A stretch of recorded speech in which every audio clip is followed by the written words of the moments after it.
Baik, selamat malam Bapak Ibu, selamat bergabung bersama kami dalam kegiatan rilis survei popularitas dan elektabilitas partai politik di Provinsi Nusa Tenggara Barat jelang 2024. Izinkan saya, Desi, memandu kegiatan kita pada malam hari ini.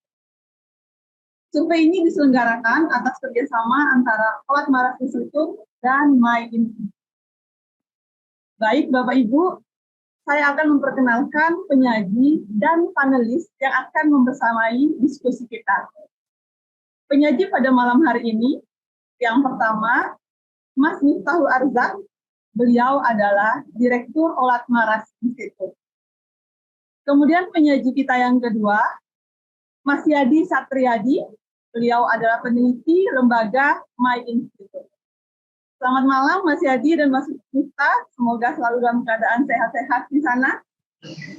Selamat malam. Dan malam hari ini juga kita ditemani oleh dua orang panelis. Panelis kita yang pertama, Mas Alfian, beliau dari kalangan akademisi, adalah dosen dari Universitas Mataram.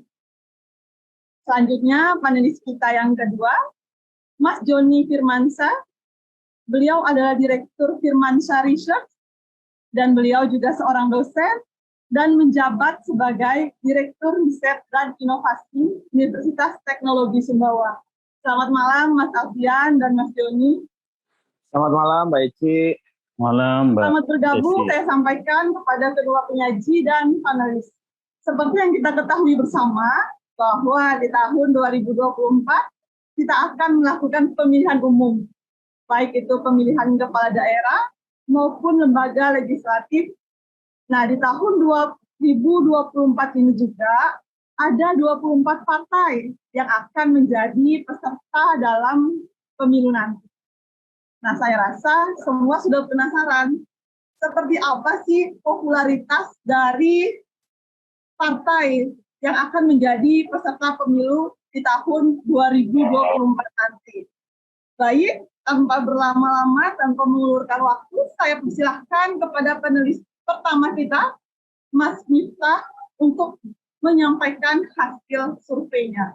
Mas Miftah, saya persilahkan. Oke. Terima kasih Mbak Desi. Sebelumnya Bismillahirrahmanirrahim. Assalamualaikum warahmatullahi wabarakatuh. Waalaikumsalam. Selamat malam teman-teman yang sudah bergabung di Zoom saat ini, yang Zoom-nya juga terbatas ya. Jadi isinya itu adalah teman-teman yang akan bikin isi materi pada malam hari ini. Ada Mas Yadi dari MY Institute yang akan menjelaskan hasil survei nanti terkait elektabilitas ya, keterpilihan partai politik. Ya, saya nanti mungkin batasannya hanya menjelaskan terkait popularitas ya, seperti itu. Dan saya dikasih tahu tadi 15 menit ya waktunya. Berapa menit Mbak Desi saya dikasih waktu? Biar saya bisa cek juga nih. Kalau saya kelewatan mungkin nanti bisa diingatkan nanti ya. Gitu. Jadi kemudian ada Mas Alfian. Selamat malam Mas Alfian yang di Mataram. Beliau dosen hubungan internasional Universitas Mataram, ya, akademisi UNRAM. Beliau juga pengamat politik juga, ya, selain sebagai akademisi di UNRAM. Ada Mas Joni dari Firmansyah Institute, ya, Firmansyah Institute, ya, juga Direktur Riset Universitas Teknologi Sumbawa. Ya, selamat datang semuanya. Dan yang tidak kalah penting, saya ingin menyapa semua rekan-rekan yang ada di laman Facebook MY Institute. Terima kasih sudah hadir pada malam hari ini, sudah menyaksikan hasil survei kami.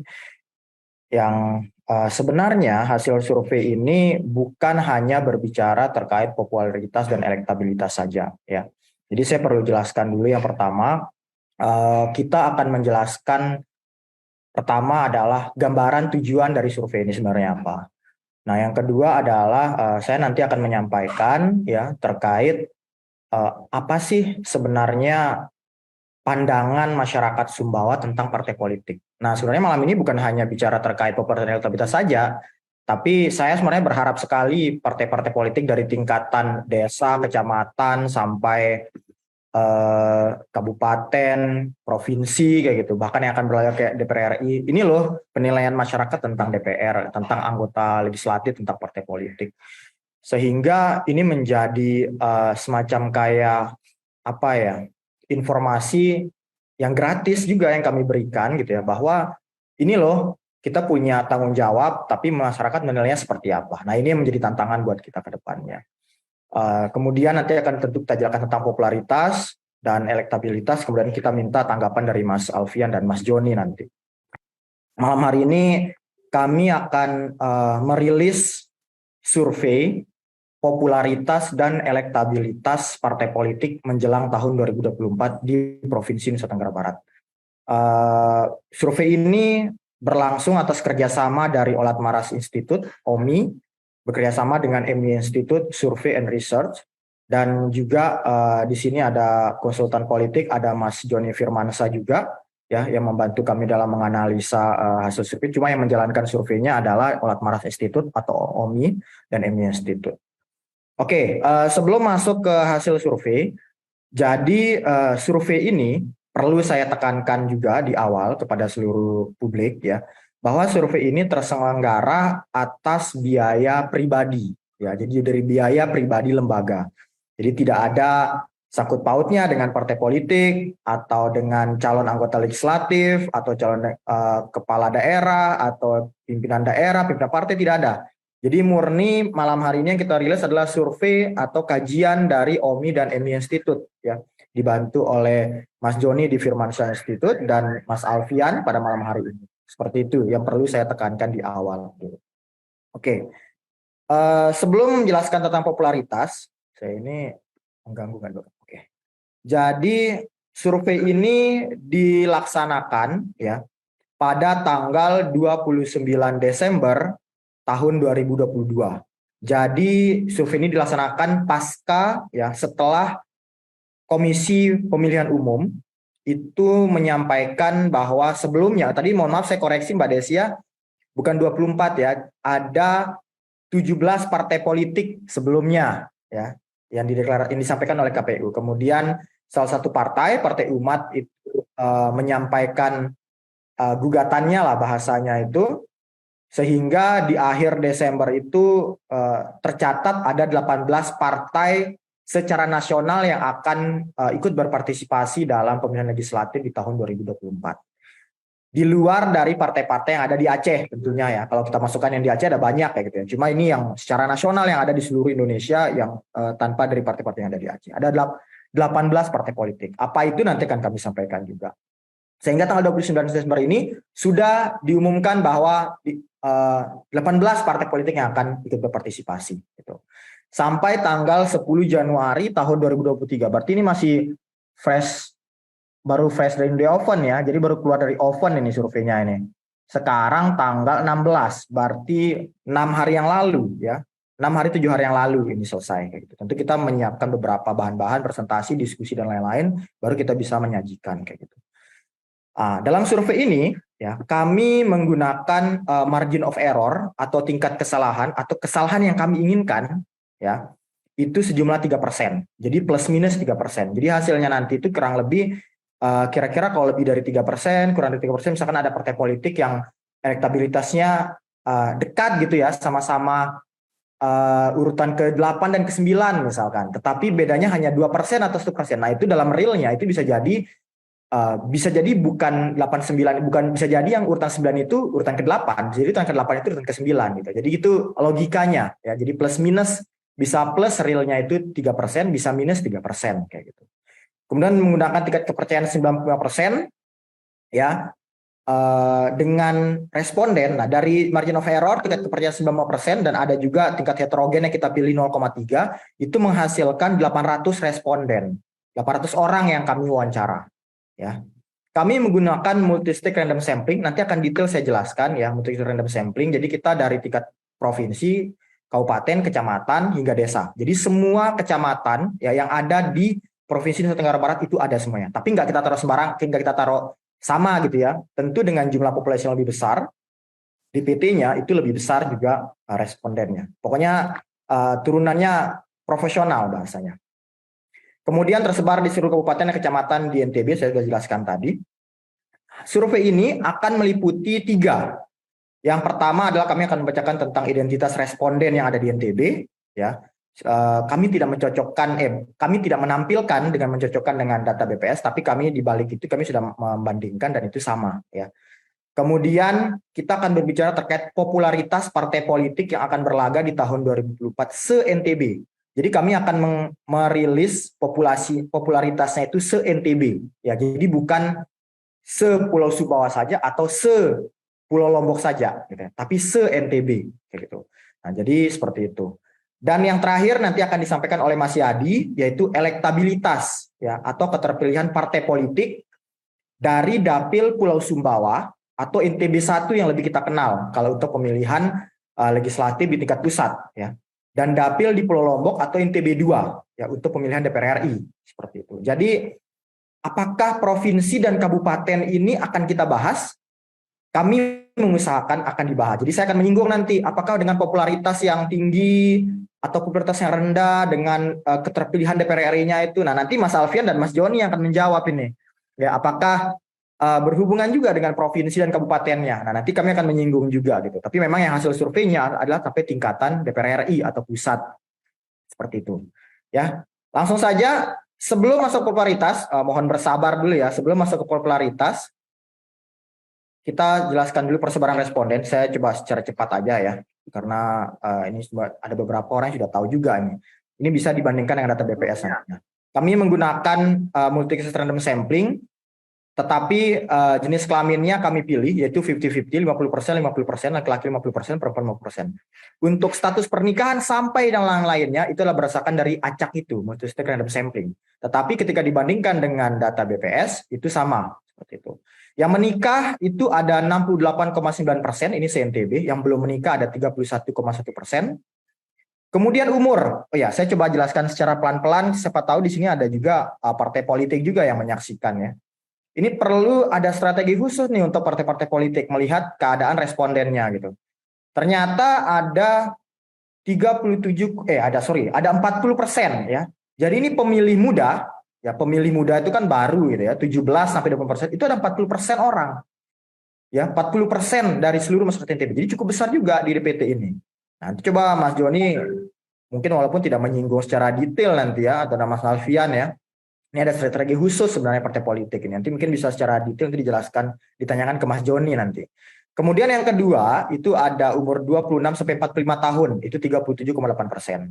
Yang ketiga ada 46 sampai 65 tahun 20%, dan yang terakhir ada 2,2% itu umur 65 tahun ke atas.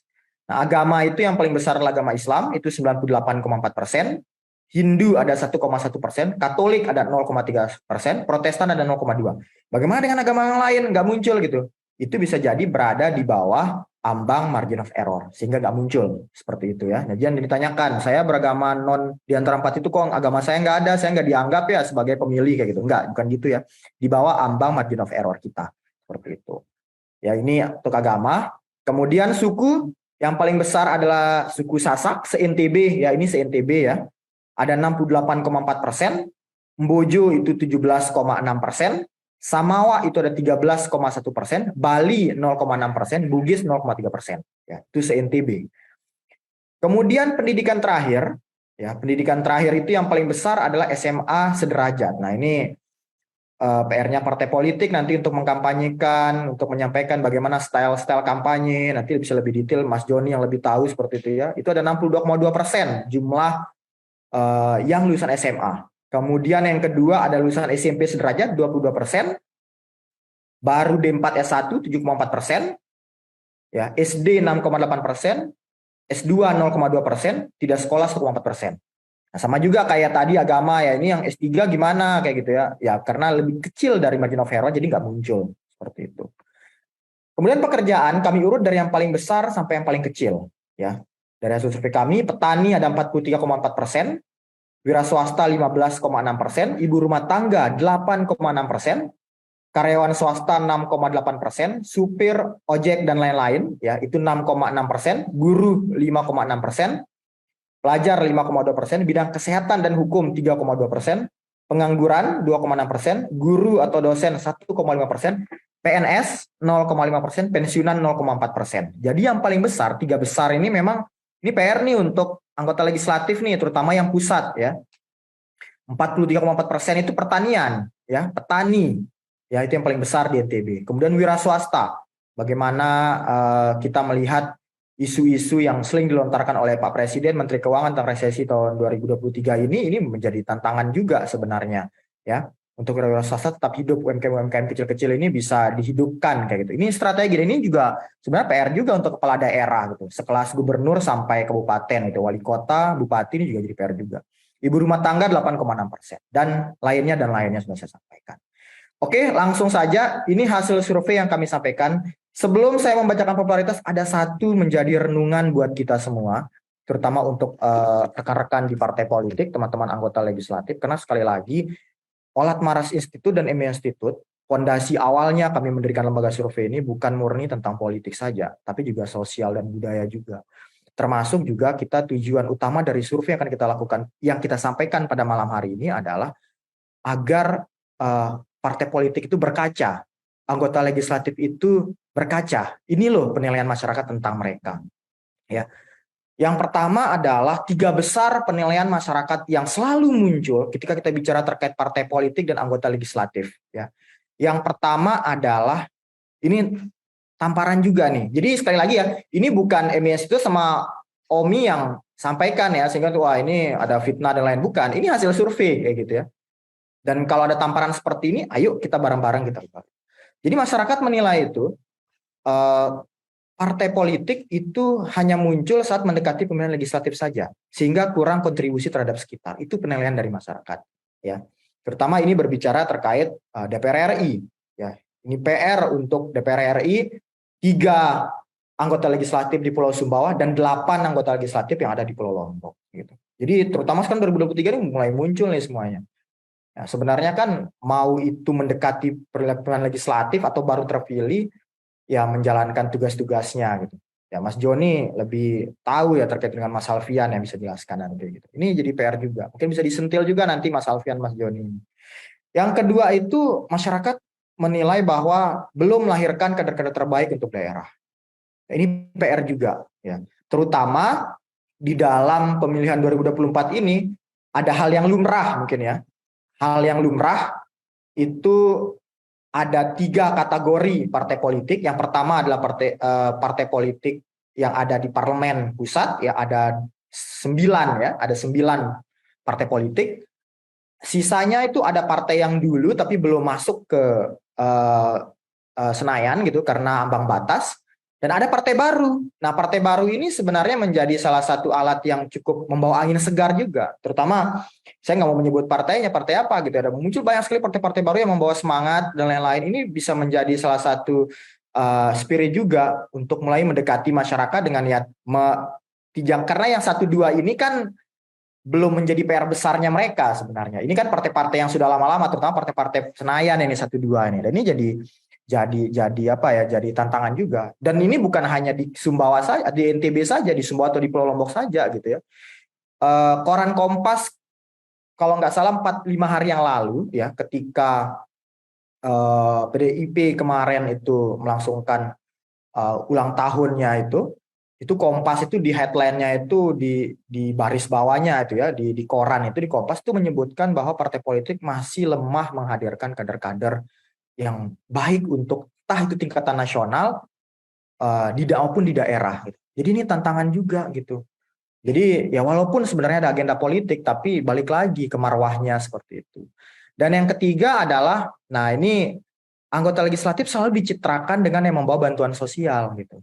Sedangkan ada 3 tugas utama gitu kan, ya. Kalau kita berbicara terkait anggota legislatif, tetapi yang selalu ada di otak masyarakat itu selalu bantuan sosial. Sehingga apa? Ini menjadi PR untuk lembaga swadaya masyarakat, kampus-kampus, lembaga di luar negara kayak gitu. Ini membuat pendidikan politik untuk masyarakat dan partai politik itu sendiri kayak gitu. Jangan melulu berbicara terkait bantuan sosial, tapi partai politik itu adalah sebuah organisasi atau alat atau perkumpulan yang itu juga nggak hanya bicara terkait bantuan gitu, tapi benar-benar itu aspirasi masyarakat itu dibawa ke pusat. Ya, kemudian bicara terkait kepentingan masyarakat. Itu yang paling penting sebenarnya dibanding bantuan sosial. Walaupun memang dari hasil survei hampir semua daerah seluruh Indonesia kayak gitu selalu kecenderungan memilih itu karena bantuan sosial gitu ya. Tapi ini sekali lagi ya, saya sudah sampaikan di awal bahwa MI Institute, Olat Maras Institute, kita melakukan survei itu bukan pure politik saja gitu. Tapi benar-benar berbicara juga terkait masyarakat dan ini loh maunya masyarakat seperti itu. Oke, itu pemanasan yang saya sampaikan pada malam hari ini. Semoga belum lewat waktunya Mbak Desi kayak gitu. Karena yang paling inti itu akan saya sampaikan sekarang, yaitu adalah terkait popularitas partai politik. Ya, apakah popularitas ini berhubungan dengan keterpilihan? Apakah popularitas ini berhubungan dengan tidak terpilihnya nanti atau besarnya sebagai partai politik? Nah, ini dia akan kita lihat nanti kita bandingkan. Sekali lagi saya tekankan bahwa popularitas partai politik ini adalah sampai tingkatan se-NTB ya, se-NTB. Jadi bukan Sepulau Sumbawa, Sepulau Lombok, tapi se-NTB. Langsung saja, ini yang pertama dari hasil survei kami ya, popularitas partai politik di Provinsi Nusa Tenggara Barat di NTB yang tertinggi adalah keterkenalannya di tengah masyarakat itu adalah Partai Demokrasi Indonesia Perjuangan. Yang tahu dengan PDIP dan kinerjanya dan kerjanya kayak gitu adalah 92,2%. Ini popularitasnya ya. Nanti Mas Joni dan Mas Alfian boleh menyinggung nanti nih berbanding lurus atau tidak seperti itu ya. Kemudian yang kedua adalah Partai Golongan Karya atau Golkar itu 90,2% ya. Ini masih partai-partai senior ini ya, PDIP, Golkar seperti itu, dan satu hal yang wajar juga. Yang ketiga adalah Partai Amanat Nasional atau PAN ada 79,8%. Ini cukup oke juga karena di Pulau Lombok kalau tidak salah PAN tidak dapat kursi untuk parlemen gitu ya. Di Sumbawa, di Pulau Sumbawa itu memang cukup tinggi juga secara individu seperti itu ya anggota legislatifnya. Yang keempat adalah Partai Keadilan Sejahtera atau PKS. Ya, ini 76,8%. Ini partainya Pak Gubernur. Salah satu partai yang di Pulau Sumbawa dan Pulau Lombok juga ada perwakilannya.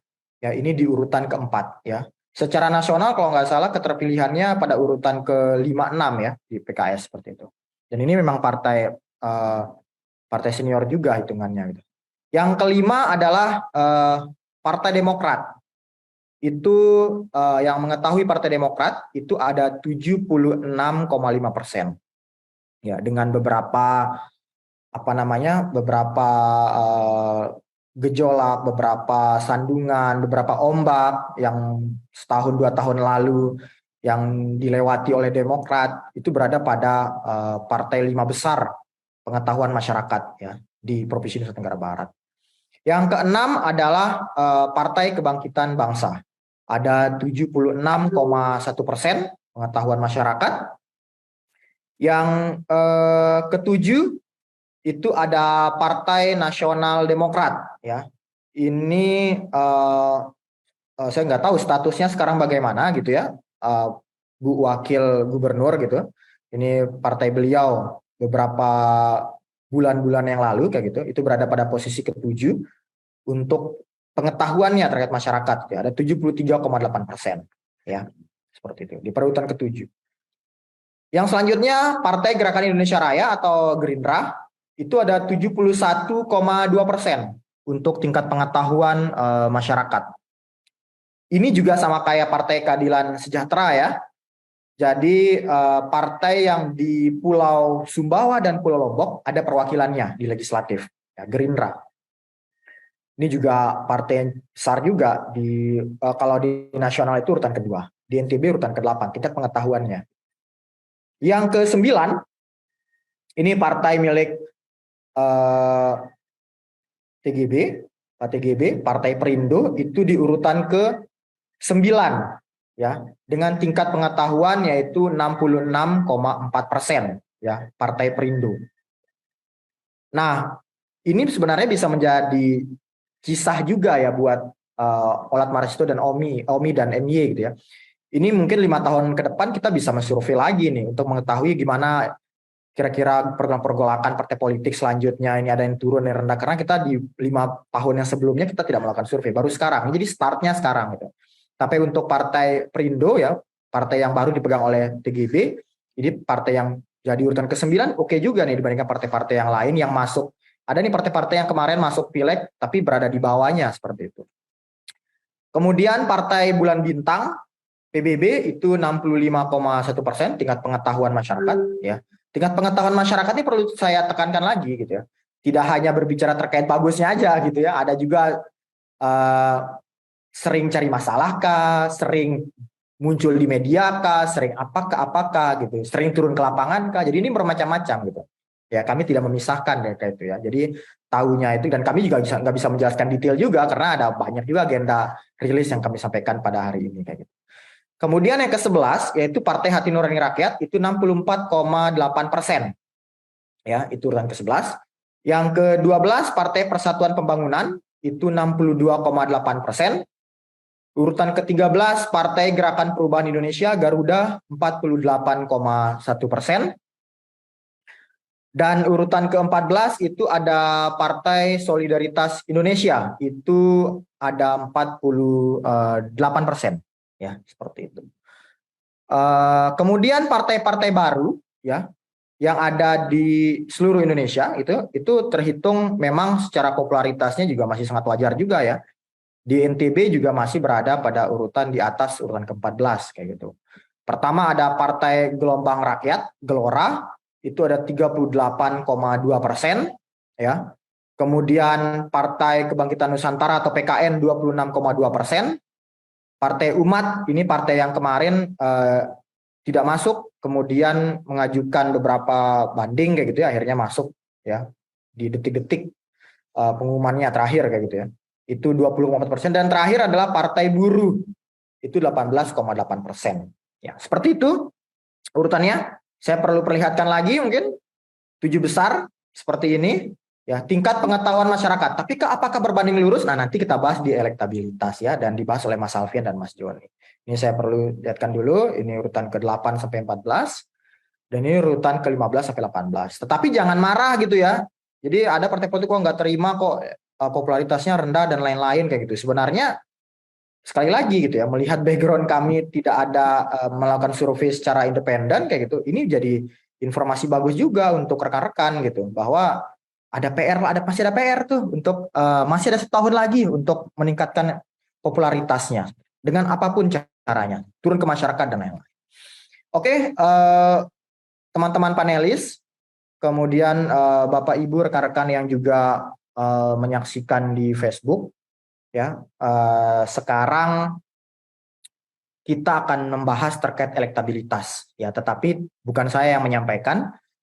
Saya persilahkan Mas Yadi, tapi saya kembalikan dulu ke Mbak Desi ya. Saya cukup dulu Mbak Desi untuk menyampaikan terkait popularitas partai politik di Provinsi Nusa Tenggara Barat, dan mungkin kita diskusikan nanti selanjutnya. Dan kalau ada yang mau memberikan pertanyaan atau ada yang mau dijelaskan, silakan sampaikan di Facebook ya. Jadi teman-teman yang sudah bergabung di Facebook silakan diklik videonya. Setelah itu nanti akan muncul bisa menjelaskan. Kalau ada pertanyaan silakan disampaikan di situ. Silakan Mbak Desi, terima kasih. Saya kembalikan lagi ke Mbak Desi, kemudian nanti silakan Mas Yadi disampaikan. Terima kasih dari saya. Assalamualaikum warahmatullahi wabarakatuh. Waalaikumsalam warahmatullahi wabarakatuh. Terima kasih Mas Miftah. Hasil surveinya yang telah dilakukan cukup sangat menarik ya. Ternyata popularitas partai politik di Nusa Tenggara Barat itu masih didominasi oleh partai-partai senior seperti itu ya Mas Miftah ya. Benar Mbak Desi, benar, partai senior. Jadi suatu hal yang lumrah ya gitu ya, lumrah gitu. Tapi kan paling nggak ada angka-angka tadi itu mengetahui, terutama partai-partai baru di 15 besar itu kan tahu kan akhirnya PR-nya masih berapa lama lagi nih, masih setahun kan, masih PR, punya cara lah caranya ya gitu ya Mbak Desi. Masih ada waktu untuk memperkenalkan partai politik Bapak Ibu di tengah masyarakat Provinsi Nusa Tenggara Barat. Baik Bapak Ibu, sebelumnya saya ingin menyampaikan informasi bahwa Lembaga Olat Maras Institute dan My Institute juga menerima jasa survei dan konsultasi politik Bapak Ibu bisa menghubungi nomor yang tertera pada flyer kegiatan ini, atau Bapak Ibu juga bisa menghubungi Facebook maupun IG dari My Institute. Oke, baik Bapak Ibu, selanjutnya saya persilahkan kepada penyaji kita yang kedua, Mas Yadi. Beliau akan menyampaikan terkait dengan elektabilitas partai politik peserta pemilu di tahun 2024. Kepada Mas Yadi, saya persilahkan.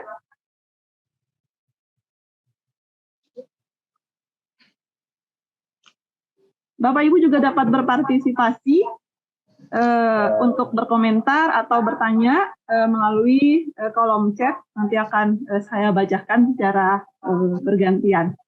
Mas Yadi, apa sudah siap? Cek, mohon maaf sebelumnya suara saya sudah jelas, Pak Desi? Sudah. Ya. Sudah jelas. Oke, makasih. Baik, bismillahirrahmanirrahim. Assalamualaikum warahmatullahi wabarakatuh. Selamat malam. Ini ada Pak Miftah selaku Direktur Olat Maras Institute.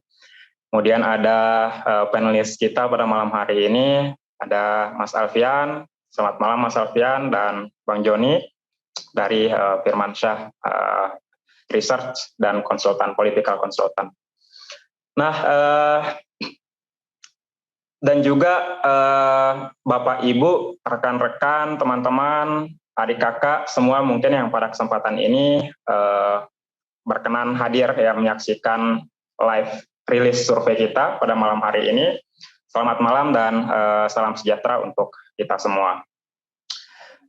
Pertama-tama tidak lupa kita panjatkan puja dan puji syukur atas hadirat Allah Subhanahu wa taala yang mana atas limpahan rahmat, karunia dan kasih sayangnya lah sehingga alhamdulillah pada malam yang berbahagia ini, pada kesempatan kali ini kita dapat silaturahim ya sekaligus dalam rangka rilis hasil survei popularitas dan elektabilitas partai politik di NTB yang menjelang Pileg 2024. Nah, sebelumnya dalam momentum kali ini ya sebelum masih sangat melekat ya dengan semangat baru ya, kemarin kita baru merayakan tahun baru bagi rata-rata anak-anak muda nih, bagi yang merayakan ya tentu biasanya di awal tahun itu kita selalu bergairah dengan semangat baru, resolusi baru, di tahun ini kita akan mencapai apa, ini itu segala macam, dengan merefleksikan juga tahun-tahun sebelumnya. Nah, dan tentu saya yakin partai politik pun juga, di dunia politik pun seperti itu ya. Jadi pasti punya resolusi di tahun ini, atau untuk pilkada di masa mendatang, ya paling tidak kita dapat kursi atau apa gitu sebagai pencapaiannya, seperti itu.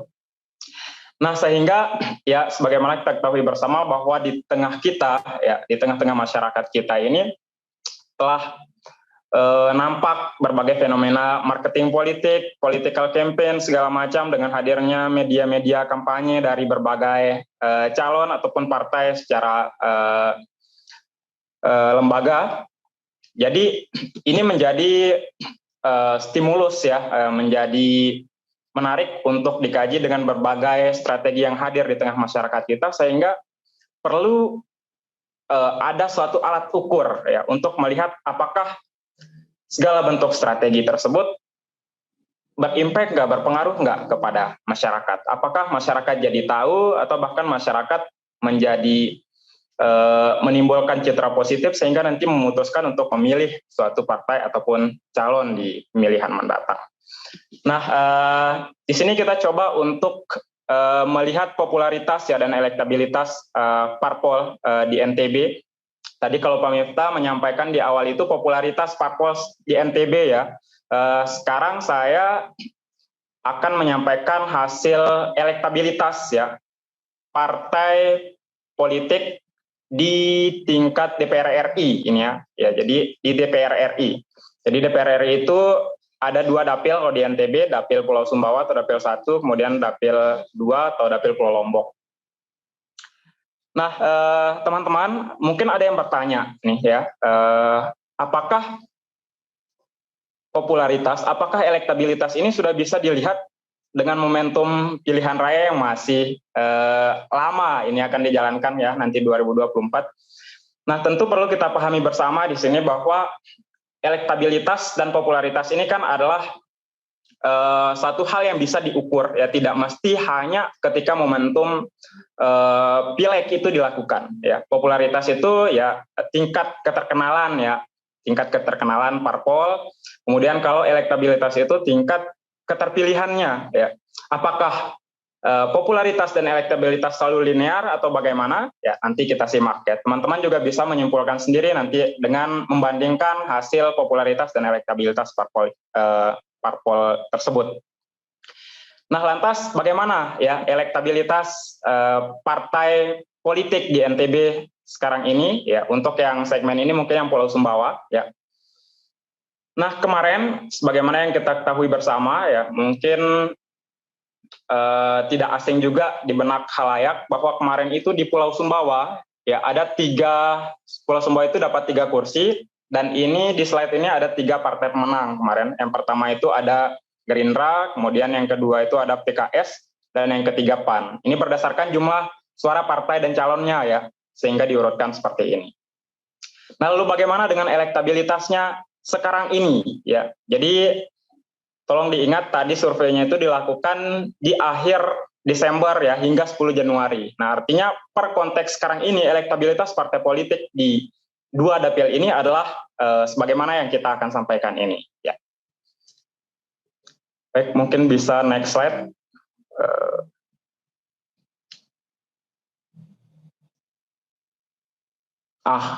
Jadi ini adalah hasil elektabilitas yang mungkin bisa menjadi catatan bagi teman-teman di partai politik ya. Nah, namun sebelumnya saya tekankan lagi, ini adalah hasil per survei per Januari dalam 2023 ini ya. Jadi memang masih sangat awal, dan kita tahu bersama bahwa politik ini sangat dinamis ya. Nanti ke depan jika ada perubahan itu sangatlah lumrah seperti itu. Nah, jadi berdasarkan hasil survei kami, yang pertama itu secara elektabilitas ya, elektabilitas di Pulau Sumbawa ya. Yang pertama itu ada Partai Amanat Nasional atau PAN ya, sebesar 18,3%. Ya, kemudian disusul oleh Partai Nasional Demokrat atau Nasdem 16,5%. Ya, mungkin saya bacakan dulu ya sampai akhir. Kemudian yang ketiga ada Partai Keadilan Sejahtera ya 12,8%, disusul oleh PDIP 10,8%. Kemudian Golkar ya 9,3%. Kemudian di urutan ke-6 ada Gerindra 6,3%. Kemudian yang ke-7 ada P3 ya 5,3%. Selanjutnya bisa next slide.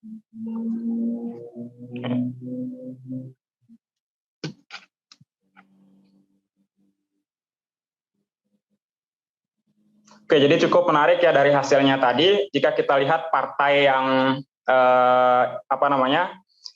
yang mendapat kursi pada Pileg 2019 kemarin itu ada Gerindra, PKS, dan PAN ya. Jadi tadi itu hasil surveinya sekilas menunjukkan ada beberapa partai yang bertukar posisinya, bahkan belum masuk di elektabilitas per Januari ini ya.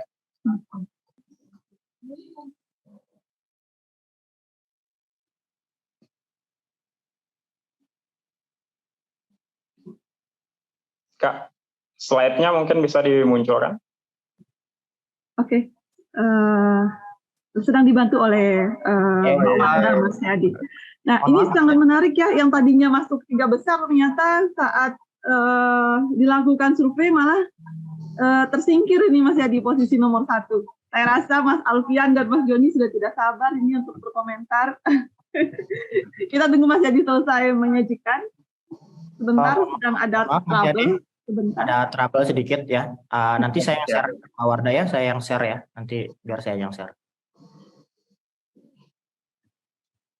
Silakan Bapak Ibu yang ingin bergabung bisa menuliskan komentar atau pertanyaan di kolom chat. Nanti akan saya bacakan.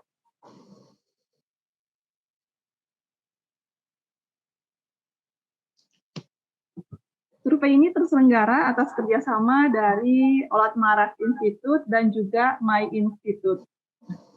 Jadi Bapak Ibu, MY dan OMI juga menerima jasa survei dan juga konsultasi politik. Bapak Ibu juga bisa mengunjungi fanpage FB maupun IG dari My Institute. Sudah bisa di-share, Mas Miftah?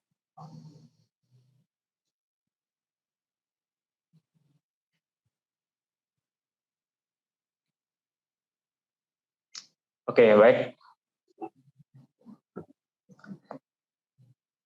Oke, kita lanjutkan. Mungkin bisa ke slide selanjutnya.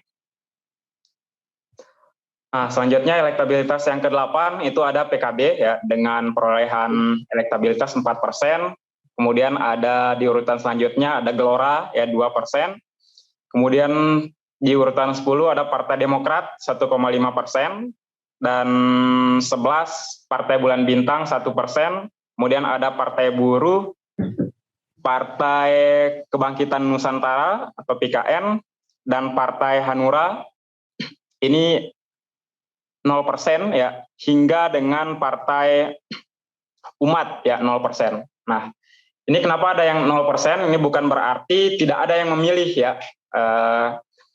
Tapi ini di dalam angka margin of error kita. Tadi bisa jadi mereka ini tidak terdeteksi di sini, tapi elektabilitas mereka bisa jadi berada di 1 atau sehingga 3% seperti itu. Karena memang terlalu kecil ya orang yang memilikinya sehingga mungkin tidak terdeteksi secara kuantitas di sini. Nah, jika kita simak tadi ya hasil elektabilitas partai politik di Pulau Sumbawa ini cukup menarik ya. Dengan kita lihat 3 partai yang sebelumnya memperoleh kursi itu ada yang pertama Gerindra. Nah, Gerindra sekarang itu di urutan ke-6 ya. Artinya dimasuk di 6 besar ya, yang tadinya pertama. Ya kalau tidak salah dulu 2019 ini Gerindra ini memiliki suara pertama ya, suara paling banyak secara parpolnya. Tapi secara suara calonnya itu yang paling rendah di antara 3 calon DPR RI kita Dapil Pulau Sumbawa. Nah, mungkin ini bisa nanti teman-teman panelis bisa menginterpretasikan kira-kira kenapa nih. Nah, sepertinya akan jadi perbincangan menarik malam hari ini. Nah, kemudian yang kedua ada PKS. Ya, ini masih relate berarti ya pergerakan segala macam, kampanye politik segala macam, proses pendekatan dengan masyarakat masih linear berarti ya, masih di angka stabil berarti PKS. Nah, yang menarik kemarin ini PDI ya, yang sebelumnya tidak mendapat kursi, ini PDI-nya juga partai besar ya, bahkan petahana kalau secara nasional gitu, mungkin sekarang punya formulasi-formulasi baru untuk mendapatkan kursi di Dapil Pulau Sumbawa seperti itu.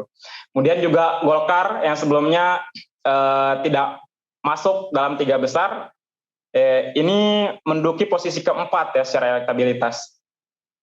Nah, kemudian PAN.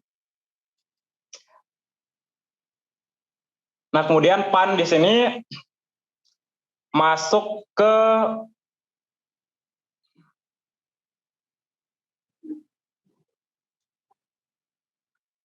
mohon maaf, sebelumnya PAN ini memang menduduki posisi pertama tadi ya, memang sudah linear. Dan yang menarik di sini Nasdem ya. Nasdem itu mencapai 16,5% ya.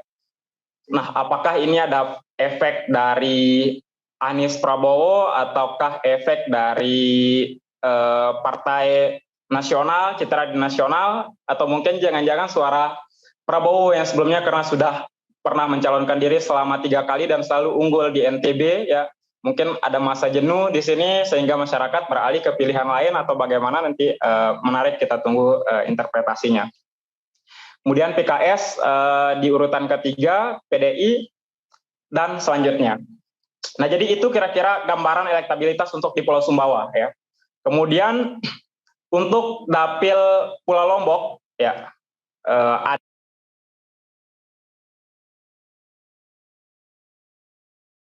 Lombok itu ada 8 kursi. Sama kemarin di Pileg 2018 di kursi pertama ada Gerindra, kemudian yang kedua ada Golkar, kemudian ketiga ada PKS, yang keempat ada P3 ya. Kemudian yang kelima ada PDI, PDIP.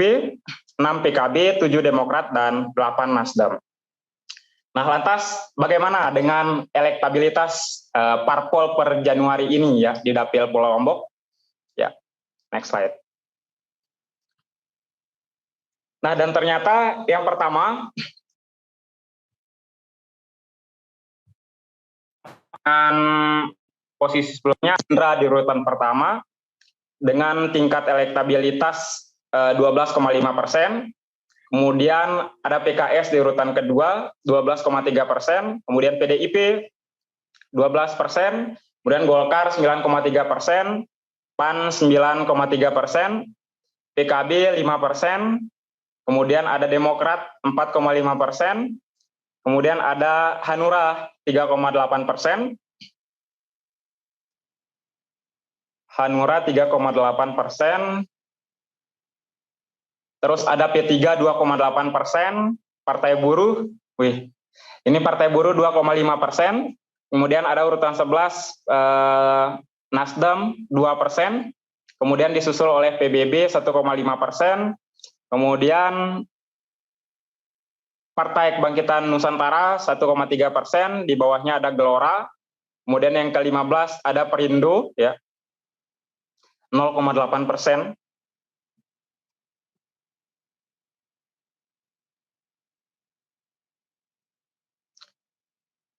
Kemudian ada Partai Garuda ya 0,8%, kemudian disusul Umat 0,8% dan PSI 0%.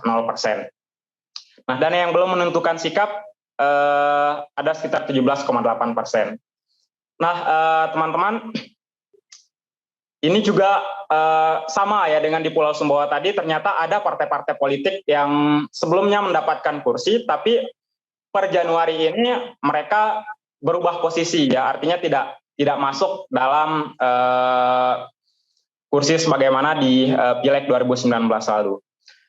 Nah, mungkin bisa menjadi catatan bagi teman-teman yang di parpol, hasil survei kali ini bisa jadi tidak hanya bisa menjadi bahan evaluasi ya, bahan kira-kira kita mau gimana lagi nih untuk meningkatkan popularitas atau elektabilitas di masa-masa mendatang ya. Mungkin tidak berpanjang lebar, mungkin nanti kita bisa lanjut di sesi pertanyaan Mbak Desi, karena waktunya juga cukup singkat. Ya mungkin itu saja dari saya. Demikian, wassalamualaikum warahmatullahi wabarakatuh. Waalaikumsalam warahmatullahi wabarakatuh. Baik, tadi Mas Yadi sudah menyampaikan terkait dengan elektabilitas dari partai politik yang akan menjadi peserta pemilu di tahun 2024 nanti. Oke, baik, saya persilahkan kepada panelis pertama kita, Mas Alfian, untuk memberikan sedikit komentar terkait dengan hasil survei yang mungkin cukup menarik untuk kita perbincangkan di malam hari ini. Mas Alfian, saya persilahkan. Baik, apa suara saya terdengar Mbak Des? Terdengar, Mas. Oke, sebelumnya yang saya hormati Pak Miftah, Pak Yadi, dan salam kenal untuk Pak Joni Firmansyah ya di Sumbawa. Assalamualaikum warahmatullahi wabarakatuh. Alhamdulillahirobbilalamin. Saya Alfian, dan untuk dalam posisi kali ini mencoba bersifat sedikit akademis dan praktis untuk menanggapi pemaparan dari Direktur Olet Maras ya, dan Bung Yadi tentunya sebagai tim dari MY Institute gitu. Ada 3 hal yang menarik untuk ditanggapi di dalam survei tadi. Yang pertama, mungkin nanti dalam tataran yang singkat akademis mungkin perlu saya sampaikan mengapa kemudian tadi sudah dijelaskan oleh Pak Direktur atau Pak Miftah tadi menyangkut tentang imparsialitas dan independensi survei itu sendiri. Kemudian yang kedua juga coba saya survei ini juga coba saya kritisi bukan dalam metodologinya tapi dalam realitas politik yang berkembang saat ini cukup berbeda menurut saya dari hasil yang sudah dipaparkan oleh MY Institute dan teman-teman. Kemudian yang ketiga, saya coba konfirmatif data itu, realitas apa yang muncul sebenarnya dari hasil itu. Dan yang terakhir mungkin simpulan-simpulan dari dinamika realitas politik yang ada di Nusa Tenggara Barat.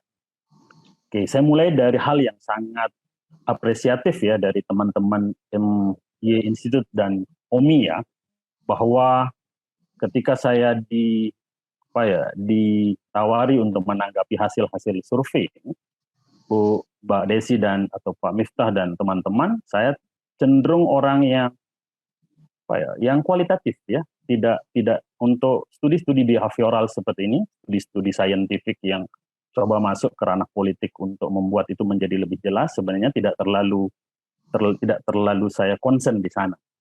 Karena masalah apa? Karena masalah imparsialitas tadi, masalah independensi. Jadi lembaga survei itu nanti mungkin juga menjadi sebuah dinamika diskusi di malam ini.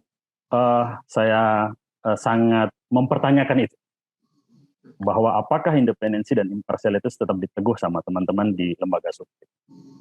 Yang kedua adalah tema yang didatangkan pada malam ini adalah elektabilitas partai politik. Secara terminologi partai politik itu ada filosof besar pemimpin Uni Soviet bilang kalau mau lihat perubahan dan tidak terjadinya perubahan itu dilihat dari partai politiknya. Kalau partai politiknya membeli maka tidak ada perubahan. Atau bahasanya kenapa tidak ada revolusi atas sistem kapitalisme? Ya karena partai politiknya membeli.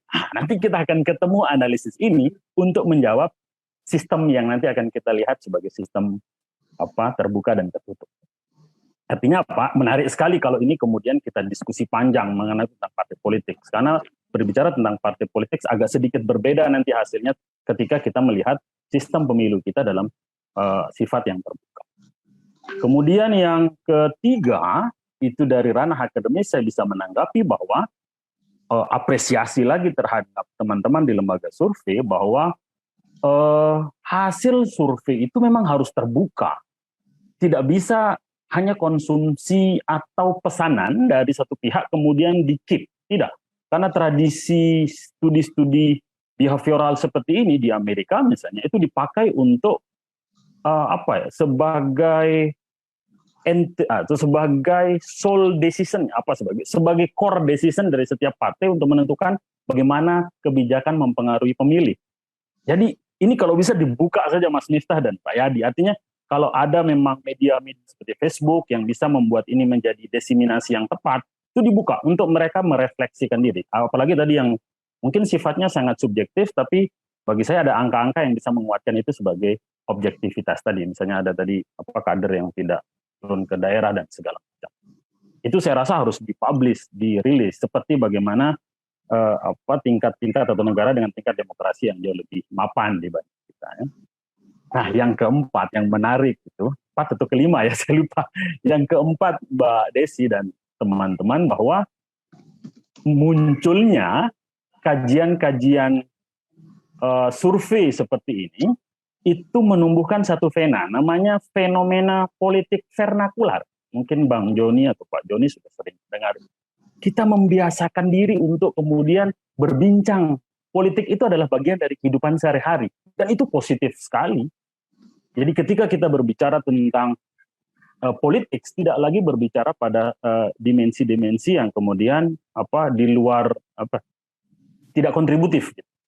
Nah, kalau ada rilis, ada diseminasi hasil survei, maka itu akan memunculkan politik vernakuler, politik sehari-hari yang dimana kira-kira tukang beca, tukang bangunan, itu bisa juga mengobrol tentang politik itu. Sehingga sense berpolitik itu nanti akan jauh lebih, literasi politik kita akan jauh lebih tinggi.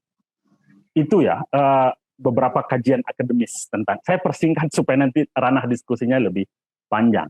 Saya menanggapi yang dipaparkan oleh Pak Miftah dulu, menyangkut tentang popularitas. Saya tidak heran kalau angka popularitas itu kemudian menunjukkan bahwa PDIP menjadi top nomor 1 baik itu di NTB maupun di ranah nasional.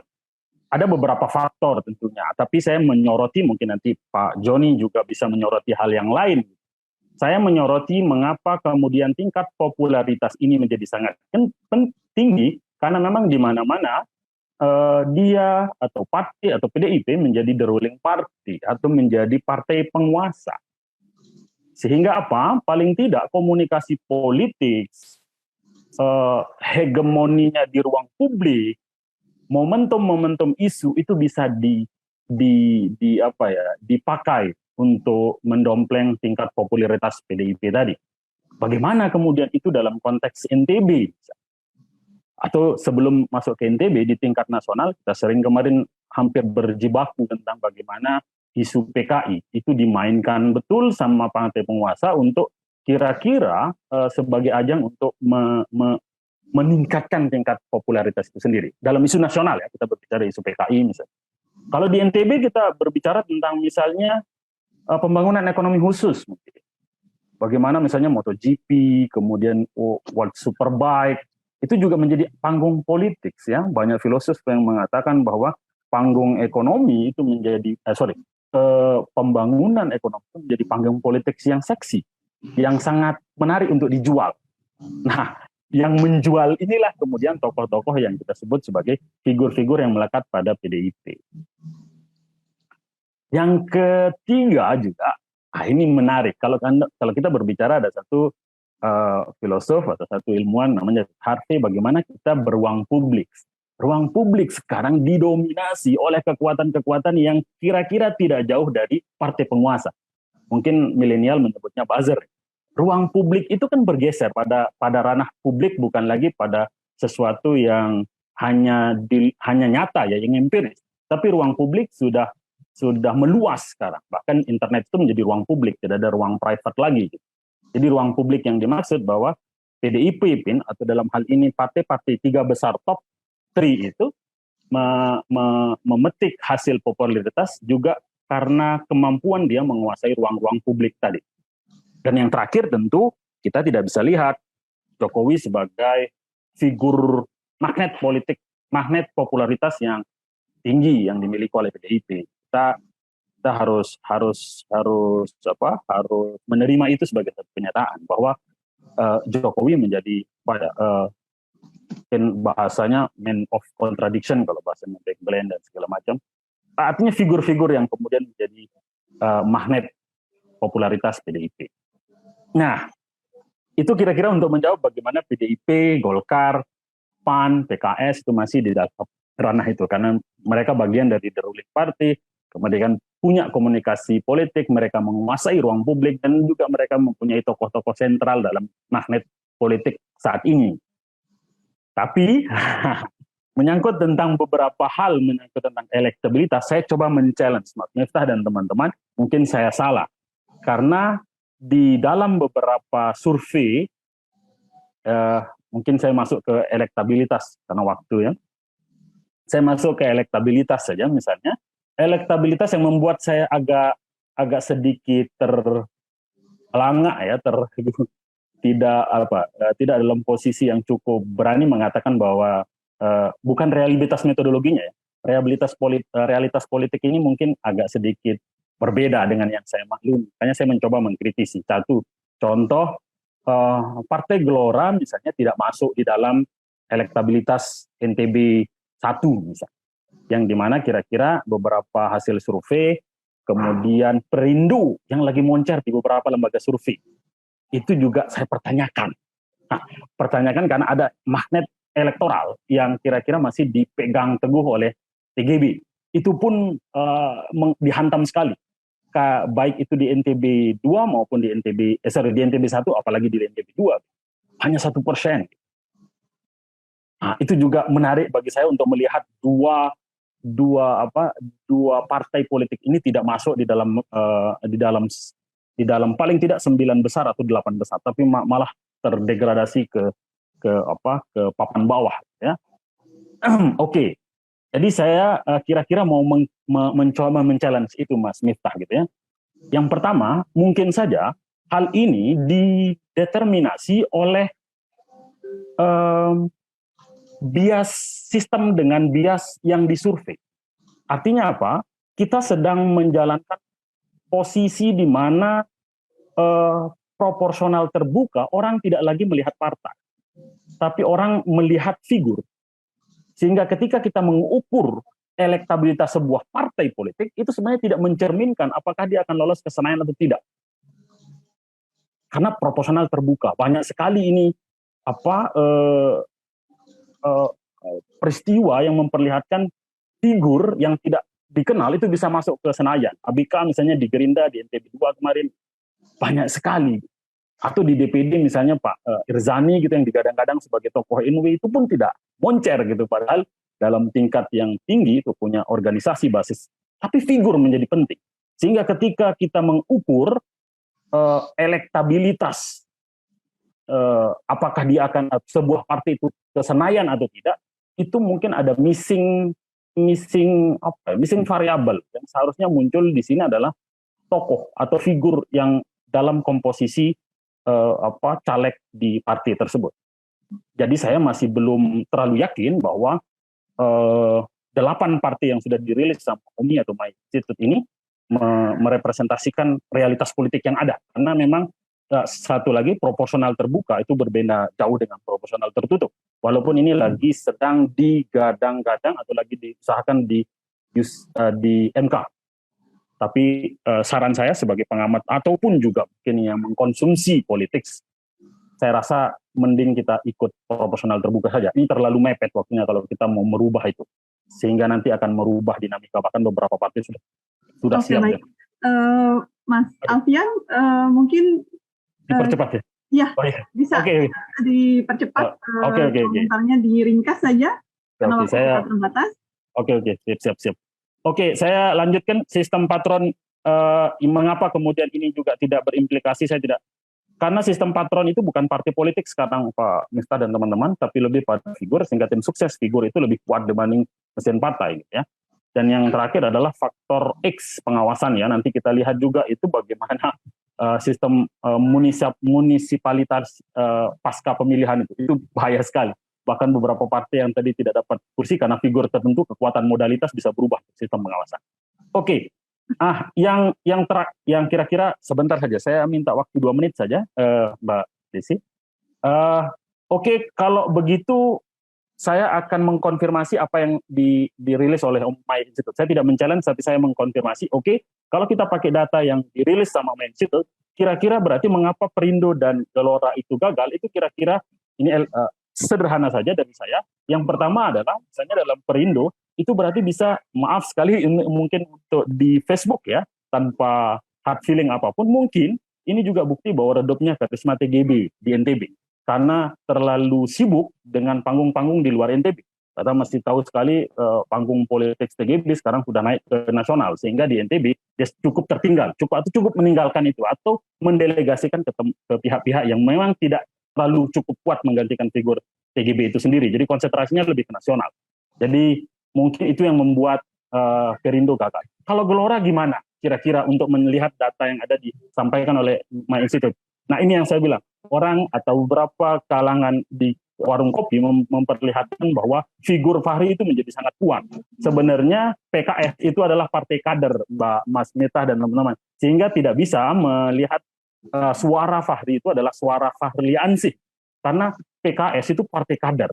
Jadi ketika misalnya Fahri pindah gerbong, misalnya sebagai magnet elektoral, itu tidak serta-merta membuat PKS itu atau kader-kader PKS juga akan berhilang. Karena PKS itu memiliki kader yang militer, artinya apa? Yang memiliki nanti akhirnya akan menjadi terfragmen nanti. Suara Fahri atau loyalis Fahri belum tentu akan menyeberang ke Gelora. Begitu juga sebaliknya. Dan yang terakhir aja, ini yang terakhir, kemampuan PKS itu menggantikan sosok elektoral magnet di NTB itu adalah PKS membuat Fahri jilid 2. Bukan saya bilang tidak jilid 2, tapi ini provokasi. Dia itu siapa? Yaitu Pak Gubernur.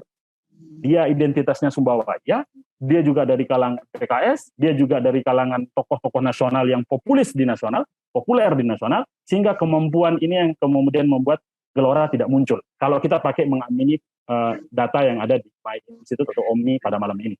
Mungkin itu ya, masih banyak, tapi mungkin kita akan diskusi, termasuk juga nanti ada kesimpulan-kesimpulan yang belum saya sampaikan. Silakan Mbak Desi.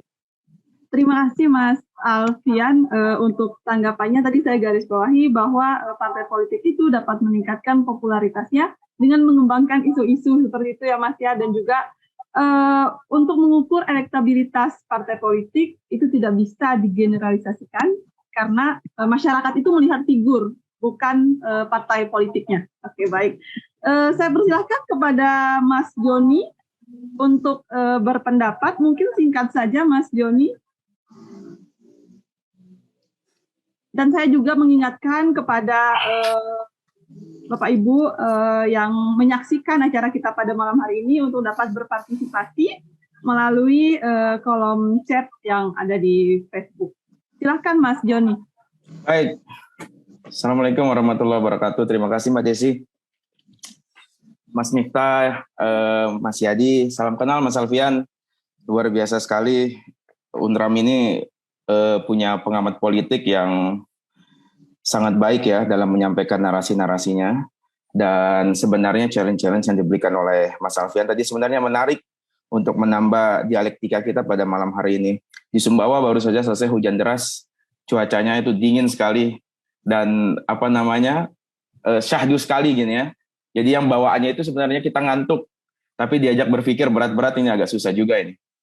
Tapi saya akan coba untuk menyampaikan beberapa garis besar ya dari yang disampaikan oleh Mas Miftah dan Mas Yadi dalam rilis survei dari Olat Maras Institute tadi bersama MY Institute. Jadi perlu kita ketahui juga bahwa memang MY dan OMI ini salah satu lembaga, dua lembaga yang paling sering dan paling getol menyelenggarakan survei di Nusa Tenggara Barat. Sesekali nanti mungkin levelnya naik nasional lah ya. Udah cukup lah main di provinsi kita ini, jadi harus naik ke nasional. Tadi Bang Alfian menyebutkan bahwa memang harus ada Fahri jilid 2 seperti itu ya. Saya sih men-challenge Mas Miftah itu harus ada EF Saifullah jilid 2, Hanta Yuda jilid 2 seperti itu ya. Jadi orang-orang yang concern terhadap survei dan juga menghasilkan data-data ilmiah, faktual dan juga memberikan masukan untuk masyarakat. Pertama begini, kita melihat baik popularitas ataupun elektabilitas ya. Kenapa? Kalau bicara elektabilitas sekarang memang terlalu dini ya, bahasanya kan memang terlalu dini karena memang kita belum tahu berapa responden kita yang belum menentukan sikap, kemudian berapa masyarakat misalnya yang masih menjadi floating mass atau masa mengambang, kita kan belum tahu, belum sampai sana. Karena memang pemilu bahkan DCT saja belum muncul di hari ini. Tetapi ini bisa dimulai sebagai sebuah diskursus baru yang nantinya bisa memberikan gambaran-gambaran secara umum kepada masyarakat dan bisa mengetahui sebenarnya sudah sampai mana sih kerja-kerja politik yang dilakukan selama 5 tahun sebelumnya. Nah, jadi kalau kita lihat popularitas ya, saya lebih concern itu kepada popularitas. Kenapa? Karena popularitas itu diukur setelah orang itu sudah selesai bekerja. Jadi kalau misalnya di awal-awal itu, pada saat dia memulai untuk bekerja itu, popularitas itu sebenarnya masih sifatnya mengambang ya, masih floating seperti itu. Tetapi kalau misalnya dia udah bekerja selama 5 tahun dan tiba-tiba ada penurunan, ini yang menjadi catatan. Kalaupun naik misalnya, ini bukan harus jumawa ya, tetapi juga bisa jadi berbahaya.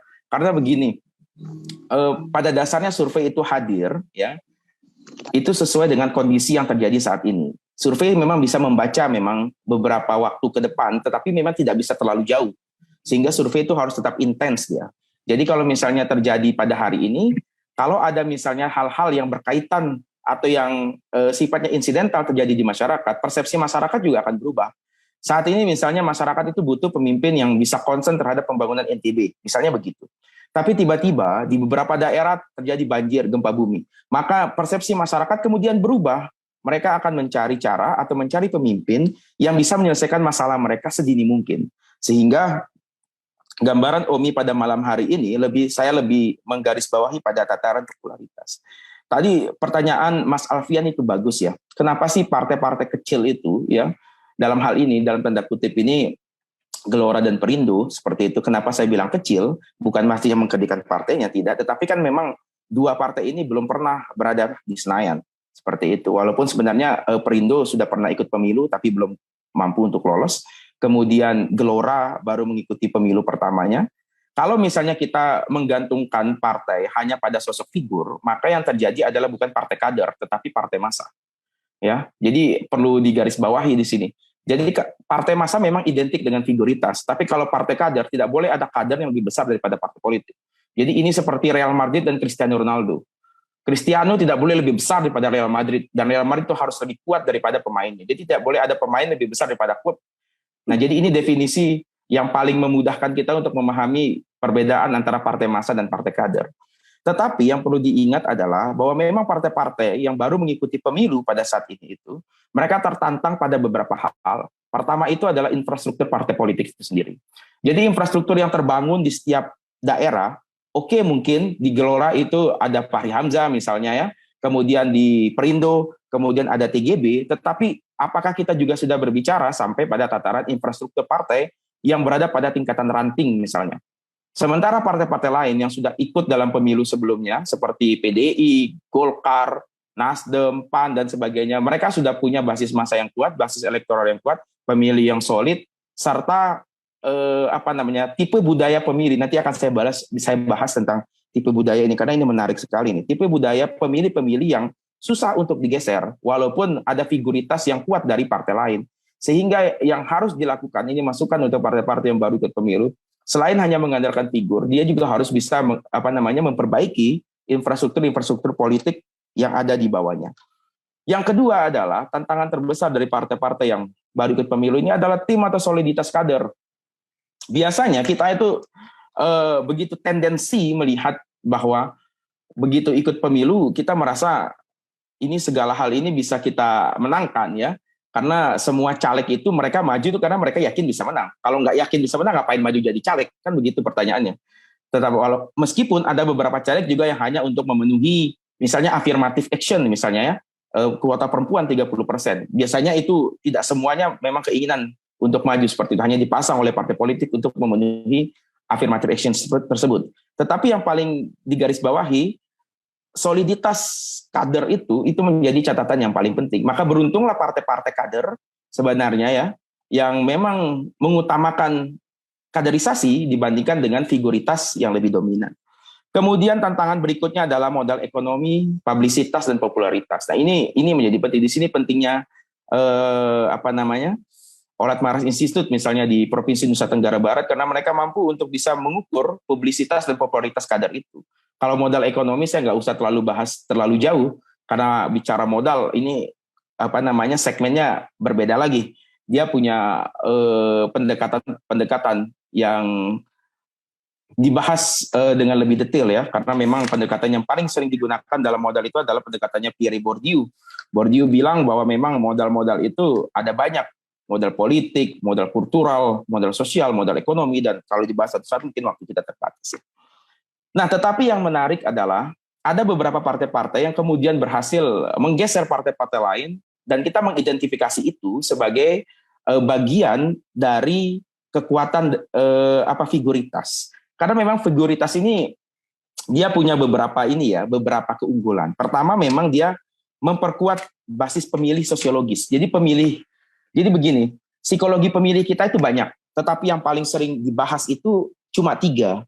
Yang pertama itu adalah pemilih-pemilih sosiologis, yaitu pemilih-pemilih yang concern atau memilih karena ada kedekatan agama, suku, kemudian ras, kemudian satu daerah dan sebagainya ya. Bahkan juga dominasi keluarga, misalnya saya punya paman saya partai A, maka kecenderungan saya akan ke partai A itu. Itu pemilih-pemilih sosiologis, dan begitu figur muncul di sana, pemilih sosiologis ini menguat.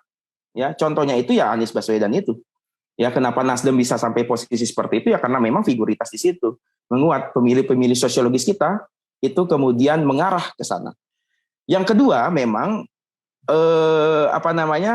figuritas ini juga bisa sebagai food getter ya. Jadi sudah bukan barang baru lagi, memang tujuan dari munculnya figur-figur itu ya untuk food getter tadi. Nah, yang menjadi pertanyaan itu kenapa food getter seperti Gelora ataupun seperti Perindo kemudian tidak bisa naik kasta, ya dikarenakan bisa jadi tidak hanya figur, tetapi juga ada beberapa tantangan-tantangan baru seperti infrastruktur, soliditas kader, dan modal ekonomi maupun publisitas dan popularitas tadi. Nah, yang ketiga dari figuritas itu memang dia bisa menggenjot ya popularitas dari partai politik itu sendiri. Karena memang begitu partai dekat dengan kadernya, kader kemudian mencirikan partainya, ya ini yang membuat figuritas itu menjadi penting. Tetapi ada beberapa hal yang perlu digarisbawahi dari fenomena figuritas itu ya.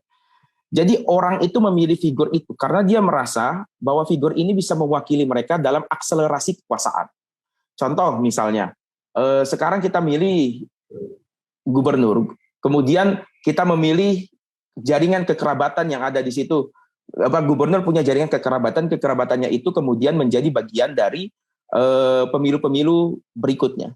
Nah, kita kemudian kecenderungan mengarah ke sana dikarenakan memang kekerabatan itu membuat akselerasi dari kader-kader atau dari pemilih-pemilih kita terhadap kader-kader yang maju tersebut. Nah, ini sebenarnya yang perlu kita jadikan bahan renungan bersama ya, bahwa memang beberapa aspek-aspek figuritas ini penting, tetapi dominasi partai politik itu juga harus kuat karena pada dasarnya partai politik ya mesin partai juga.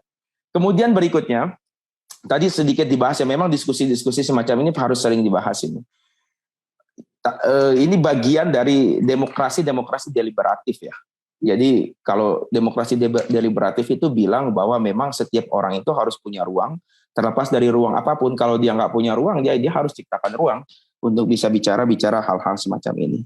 Nah, tetapi yang menjadi concern kita adalah ada beberapa partai-partai lama. Ya, partai lama itu artinya ya mereka sudah ada di parlemen ya, 9 partai yang ada di parlemen. Tetapi di Provinsi NTB posisinya bergeser atau bertukar tempat. Nah, ini juga perlu digarisbawahi. Jadi peluang partai lama itu banyak. Tapi yang paling diutamakan adalah mereka itu harus memperbaharui branding. Jadi branding ini penting ya, karena ini menentukan citra politik. Isu apa sebenarnya harus dibawa? Ya, kemana sebenarnya? Bagaimana caranya kita untuk bisa mengamankan posisi-posisi kita di tengah masyarakat? Apakah kita memang tetap menjadi bagian dari koalisi ataukah juga kita menjadi bagian dari oposisi? Biasanya kalau melihat fenomena politik semenjak pemilu secara langsung 2004 itu, biasanya partai-partai yang berada pada posisi-posisi oposisi itu lebih diuntungkan.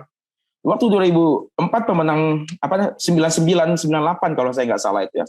PDI kemudian muncul sebagai pemenang pemilu.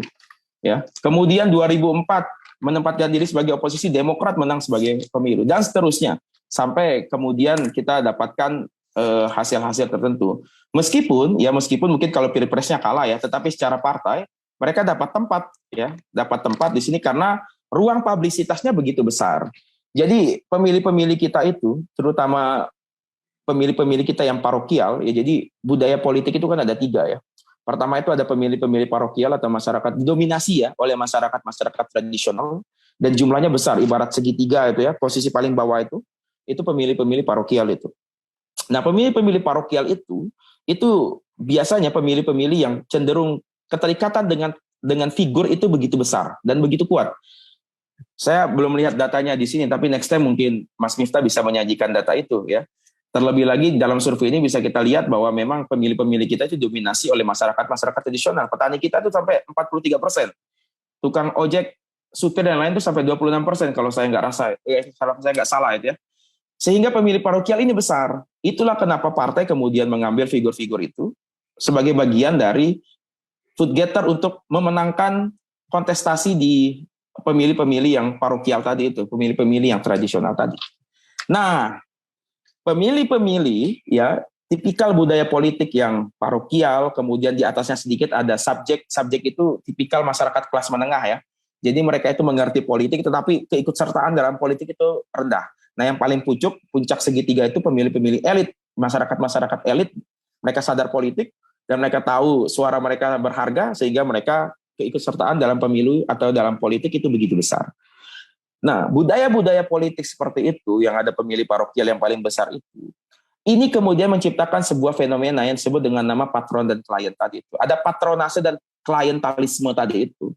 Patron itu bahasa Meksiko atau Spanyol, itu satu bahasa kalau nggak salah itu ya. Yang artinya patron itu bos. Kalau teman-teman pernah nonton film siapa namanya itu, Mafia Kolombia, Pablo Escobar ya, judulnya Narcos. Itu semua anak buah Escobar itu panggil bosnya itu dengan sebutan patron.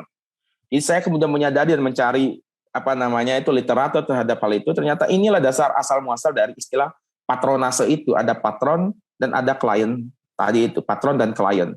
patron ini kemudian menyediakan sumber daya untuk klien, klien kemudian melayani keinginan dari patron itu. Nah, begitu patron klien itu muncul, maka yang paling pertama disasar adalah pemilih-pemilih parokial tadi, pemilih-pemilih tradisional tadi. Nah inilah sebenarnya yang bisa menjelaskan kenapa ada partai-partai yang kemudian melesat tinggi, kemudian ada partai-partai yang tiba-tiba turun meskipun figur-figurnya sudah bagus. Ini dikarenakan memang karena pemilih-pemilih mereka berhasil memenangkan pemilih-pemilih parokial tadi, yang kemudian hasil dari kemenangan itu diadaptasi menjadi sebuah fenomena, yaitu fenomena dari figuritas tadi. Makanya sekarang itu ya kenapa mungkin Nasdem bisa pada posisi kedua, karena mungkin hanya baru Nasdem saja yang menyediakan kader atau figur yang kemudian diadaptasi oleh masyarakat NTB dan membuat suara Nasdem itu naik. Tetapi kalau misalnya partai-partai lain kemudian sudah deklarasi, ya mungkin akan berubah lagi. Seperti yang saya bilang tadi, survei itu memang nggak bisa jauh-jauh dia membacanya. Dia harus paling tidak dari hasil waktunya itu fresh from the oven, ya kurang lebih sebulan 2 bulan ya kita harus survei lagi, karena memang pemilih kita itu cepat sekali berubah dan menyesuaikan dengan kebutuhan-kebutuhan dari kebutuhan mereka yang ada saat ini. Jadi mungkin itu dulu ya pengantar saya untuk memulai diskusi kita. Saya terima kasih sekali ini untuk Mas Miftah dan Mas Yadi, Mas Alfian juga sudah membahas sedikit mengenai tentang kondisi perpolitikan kita di Nusa Tenggara Barat ya. Karena ini saya lihat nih masih sedikit nih, masih sepi-sepi aja nih yang bahas tentang politik di Sumbawa. Padahal 2024 itu sudah sebentar lagi dan kurang lebih dari 1 tahun. Oke, Mas Miftah, thank you. Mas Joni. Nanti setelah kegiatan ini pasti akan banyak diskusi-diskusi terkait dengan pemilu 2024 nanti. Iya, betul. Tapi diskusinya itu tidak hanya berakhir di warung kopi ya. Warung kopi itu penting ya. Jadi orang-orang yang parokial itu biasanya menghabiskannya di warung kopi itu. Tapi kalau yang elit dan subjek itu dia nggak di sini. Ini kita elit semua nih. Karena kita sadar terhadap politik, kemudian kita membahasnya dengan lebih detail. Oke, baik. Ini ada pendapat dari yang menyimak kita di Facebook. Mungkin saya bacakan ya Mas Joni ya, dan Mas Alfian. Dari Mas Iqbal, ini topik menarik untuk dibahas terkait dengan figur yang Mas Joni sampaikan tadi, antara figur dan partai. Untuk mendongkrak elektabilitas, kadang partai politik harus mencari figur. Tapi pada konsep partai politik, figur yang mempengaruhi juga adalah keberadaan orang-orang yang eksentrik dalam partai politik tersebut. Mungkin mau ditanggapi dulu, singkat saja, terkait dengan tanggapan dari Mas Iqbal tadi. Mungkin ke Mas Alfian dulu.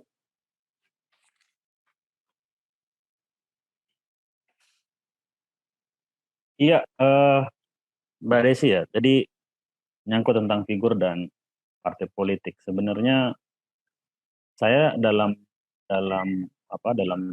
pandangan pribadi itu mendukung teman-teman yang lagi memperjuangkan partai atau sistem pemilu yang tertutup gitu ya, supaya fungsi keparpolan atau fungsi partai politik itu memang berjalan gitu idealnya. Sekarang prinsipnya yang terjadi adalah masing-masing figur dengan proporsional terbuka ini itu tidak terlalu melihat partai pada akhirnya, sehingga figur ini memiliki blok-blok. Nanti Aspinal sudah membedah itu, atau Burhanuddin Muhtadi dengan politik uang, mungkin nanti bisa juga disinggung sama Pak Joni gitu.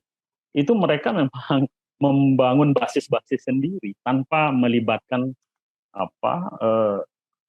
infrastruktur atau suprastruktur partai politik.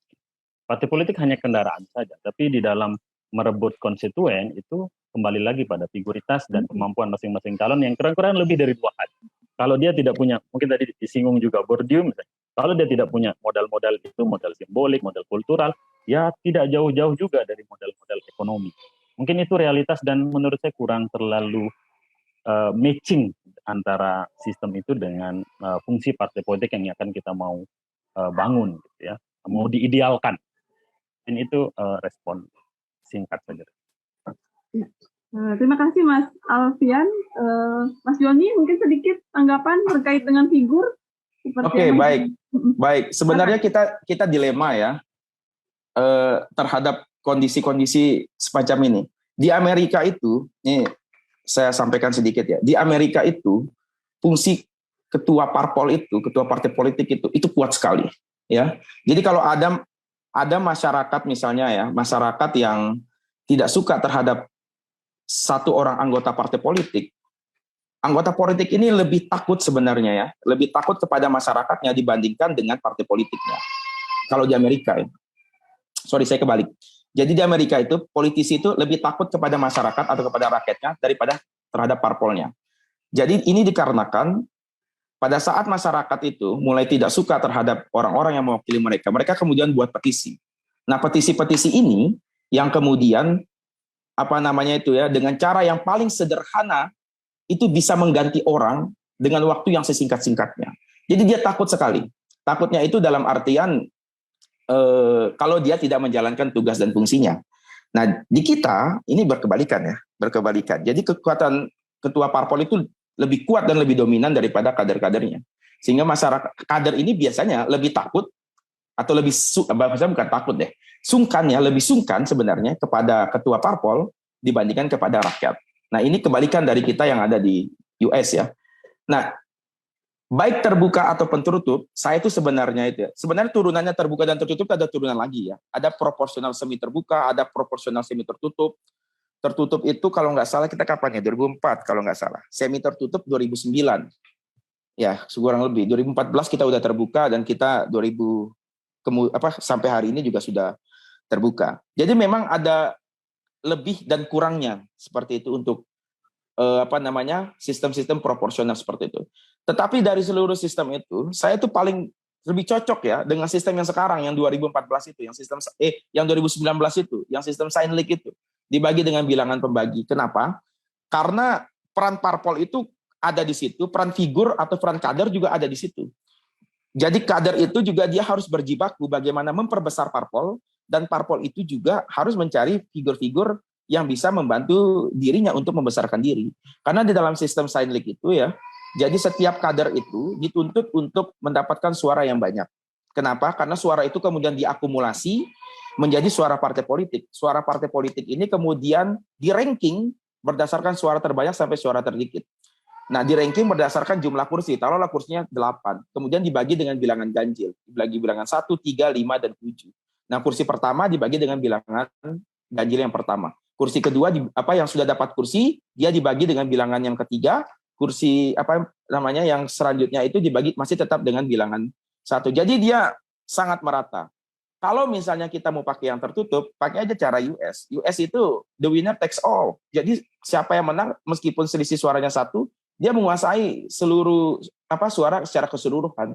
Karena mereka memilih tidak langsung memilih anggota misalnya milih presiden ya, tidak langsung milih presiden tapi dia langsung milih senator, dan senator yang bertarung di situ karena dia langsung dekat dengan masyarakat. Tapi pertanyaan Mas Iqbal itu ya, itu menarik ya. Ini sebenarnya kita semuanya terikat pada satu norma, yaitu bagaimana norma terkait dengan pengejawantahan dari keinginan masyarakat. Jadi biasanya masyarakat ini yang suka jadi korban, terlepas mau sistem terbuka atau tertutup. Kalau waktunya panjang bisa kita bedah lebih panjang ya. Kalau terbuka kita juga masyarakat juga rakyat juga ada kurangnya. Kalau misalnya tertutup juga ada kurangnya. Sehingga tidak ada sistem yang bisa memuaskan semua orang ya. Tetapi kalau ditanya secara pribadi saya paling prefer pemilu 2019 itu dengan sistem Sainlik itu. Terima kasih Mas Joni. Mungkin ada sedikit tanggapan dari Mas Miftah sebelum kita. Mas Miftah? Oke, sebelum kita apa tadi Mbak Desi? Saya nunggu sebelum kita apa tadi. Oke, terima kasih Mas Alfian, Mas Joni. Ketika saya mendengarkan Mas Alfian dengan saya sebenarnya agak-agak takut ya ketika kemarin kira-kira siapa ya yang bagusnya jadi pembicara untuk bahas ini. Saya takutnya itu kita berbicara sangat politis banget kayak gitu ya. Karena mau nggak mau saya dengan Mas Yadi, karena kita survei politik pada momentum saat ini, jadi bicaranya mau politik banget gitu. Tapi ketika mendengarkan Mas Alfian dengan Mas Joni tadi menyampaikan, saya cukup terpuaskan juga gitu. Oh ya, alhamdulillah lah kayak gitu. Kenapa? Karena pembahasan dari awal sampai akhir itu akademis banget gitu ya. Sangat sayang banget sebenarnya kalau mahasiswa nggak hadir sebenarnya untuk mendengarkan Mas Alfian dengan Mas Joni. Karena ini 10 SKS mungkin ini. Ini mendekati skripsi lah. Karena tadi dibedah terkait bagaimana pemilih, bagaimana figur dan lain-lain. Cuma saya nggak akan mungkin masuk ke situ banyak gitu ya. Karena sekali lagi background saya pada malam hari ini adalah menyampaikan hasil survei, tetapi saya coba untuk membicarakan ya. Tadi tidak saya sampaikan dan tidak saya bicarakan karena saya hanya bicarakan popularitas. Saya mau sedikit juga sekaligus menjawab juga tantangan Mas Alfian tadi ya dan Mas Joni juga. Nah, yang pertama untuk rekan-rekan yang ada di Facebook juga sekarang untuk Mas Alfian dan Mas Joni, Mbak Desi dan Mas Yadi kayak gitu. Oke. Ada beberapa catatan sebenarnya yang tidak mungkin apa ya. Pertama gini, kalau kita membahas satu persatu ini nggak bisa sejam 2 jam, ini perlu sehari 2 hari untuk bedah. Karena ini partai kan adalah 18 partai dan kita bedah satu persatu gitu. Tapi saya mencoba untuk mengakademiskan lah kayak gitu realita hasil survei seperti ini. Nah, tapi sebelum masuk ke situ, tadi Mas Afra sempat tanyakan juga. Jadi saya nggak bilang sebagai surveyor ya. Saya lebih senang kalau ditanya sama orang itu saya sebagai peneliti gitu, karena background saya adalah seorang dosen gitu, kemudian bahkan saya bilang peneliti sosial juga bahasanya gitu. Saya masih mengingat pertama kali kami ya bertemu dengan Mas Yadi membangun lembaga survei dan lain-lain. Sebenarnya pondasi awalnya kita tadi sudah sampaikan di awal gitu ya, bahwa kita agak lebay sih ya gitu ya. Jadi ingin pemerintah itu tertampar dengan realita maunya masyarakat itu seperti apa gitu. Pertama kali kami survei itu dulu 2017 2018 itu. Kita survei waktu itu Bupati Kabupaten Sumbawa, Bupati Sumbawa gitu ya. Hasil surveinya tuh ada yang jelek, ada yang bagus. Nah, waktu itu bupatinya masih almarhum Pak Husni kayak gitu. Kemudian beliau sangat terbuka dan sangat membuka diri untuk kita dan menjadi rekan yang diskusi yang sangat hangat waktu itu, kalau saya masih ingat gitu. Kami memperlihatkan hasil survei, kemudian beliau sampaikan, loh Miftah, Dinda, dibilang ini kok pendidikan masih buruk ini, kata beliau. Sedangkan saya sudah ada program ini, jalan masih buruk, padahal sudah ini. Saya sampaikan ke beliau bahwa Bapak boleh membuat apapun perbaikan kayak gitu. Tetapi kan yang menilai masyarakat gitu. Belum tentu yang Bapak bangun itu bagus untuk masyarakat, atau masyarakat mungkin belum puas juga ya. Walaupun kita bisa juga beliau seorang ada syukur-syukurnya ini misalnya itu. Ya nggak masalah, cuma inilah penilaian masyarakat gitu. Bapak silakan melakukan sebuah kegiatan perbaikan, kami menyaring suara masyarakat gitu. Nah, sama halnya juga dengan malam hari ini gitu. Sekaligus menjawab Mas Alfian tadi gitu ya. Bahwa sebenarnya semangatnya di awal saya dengan Mas Yadi itu adalah yang di slide awal tadi itu terkait ini loh penilaian masyarakat tentang partai politik dan anggota legislatif gitu. Ya walaupun susah juga ingin kita maksimalkan untuk menjadi sebuah partai politik atau ALEG yang proporsional, yang mungkin sekarang role model. Saya pernah nanya ke Mas Joni dulu ya, karena saya kenal Mas Joni kan bukan setahun 2 tahun. Kalau Mas Joni bilang kita bukan ketemu di bukan kapal gitu ya, untuk di kapal gitu ya. Oh, dari dulu banget gitu ya. Waktu masih S1, S2 saya nanyain ke Mas Joni, apa sih kerjanya anggota dewan sebenarnya? Karena saya backgroundnya bukan politik, saya komunikasi, Mas Joni politik gitu ya. Beliau bilang gitu ya, ini bukan memuji salah satu orang ya, tapi ini juga berhubungan juga dengan yang disampaikan gitu ya. Mas Joni sampaikan, saya masih ingat sampai sekarang. Kalau kami gitu ya mau tahu gambaran tentang anggota legislatif kayak gitu ya, kurang lebih lah gitu ya, tapi nggak murni semuanya. Itu lihatlah Fahri Hamzah, dia sampaikan seperti itu. Mas Joni sebenarnya gitu. Maksudnya apa gitu?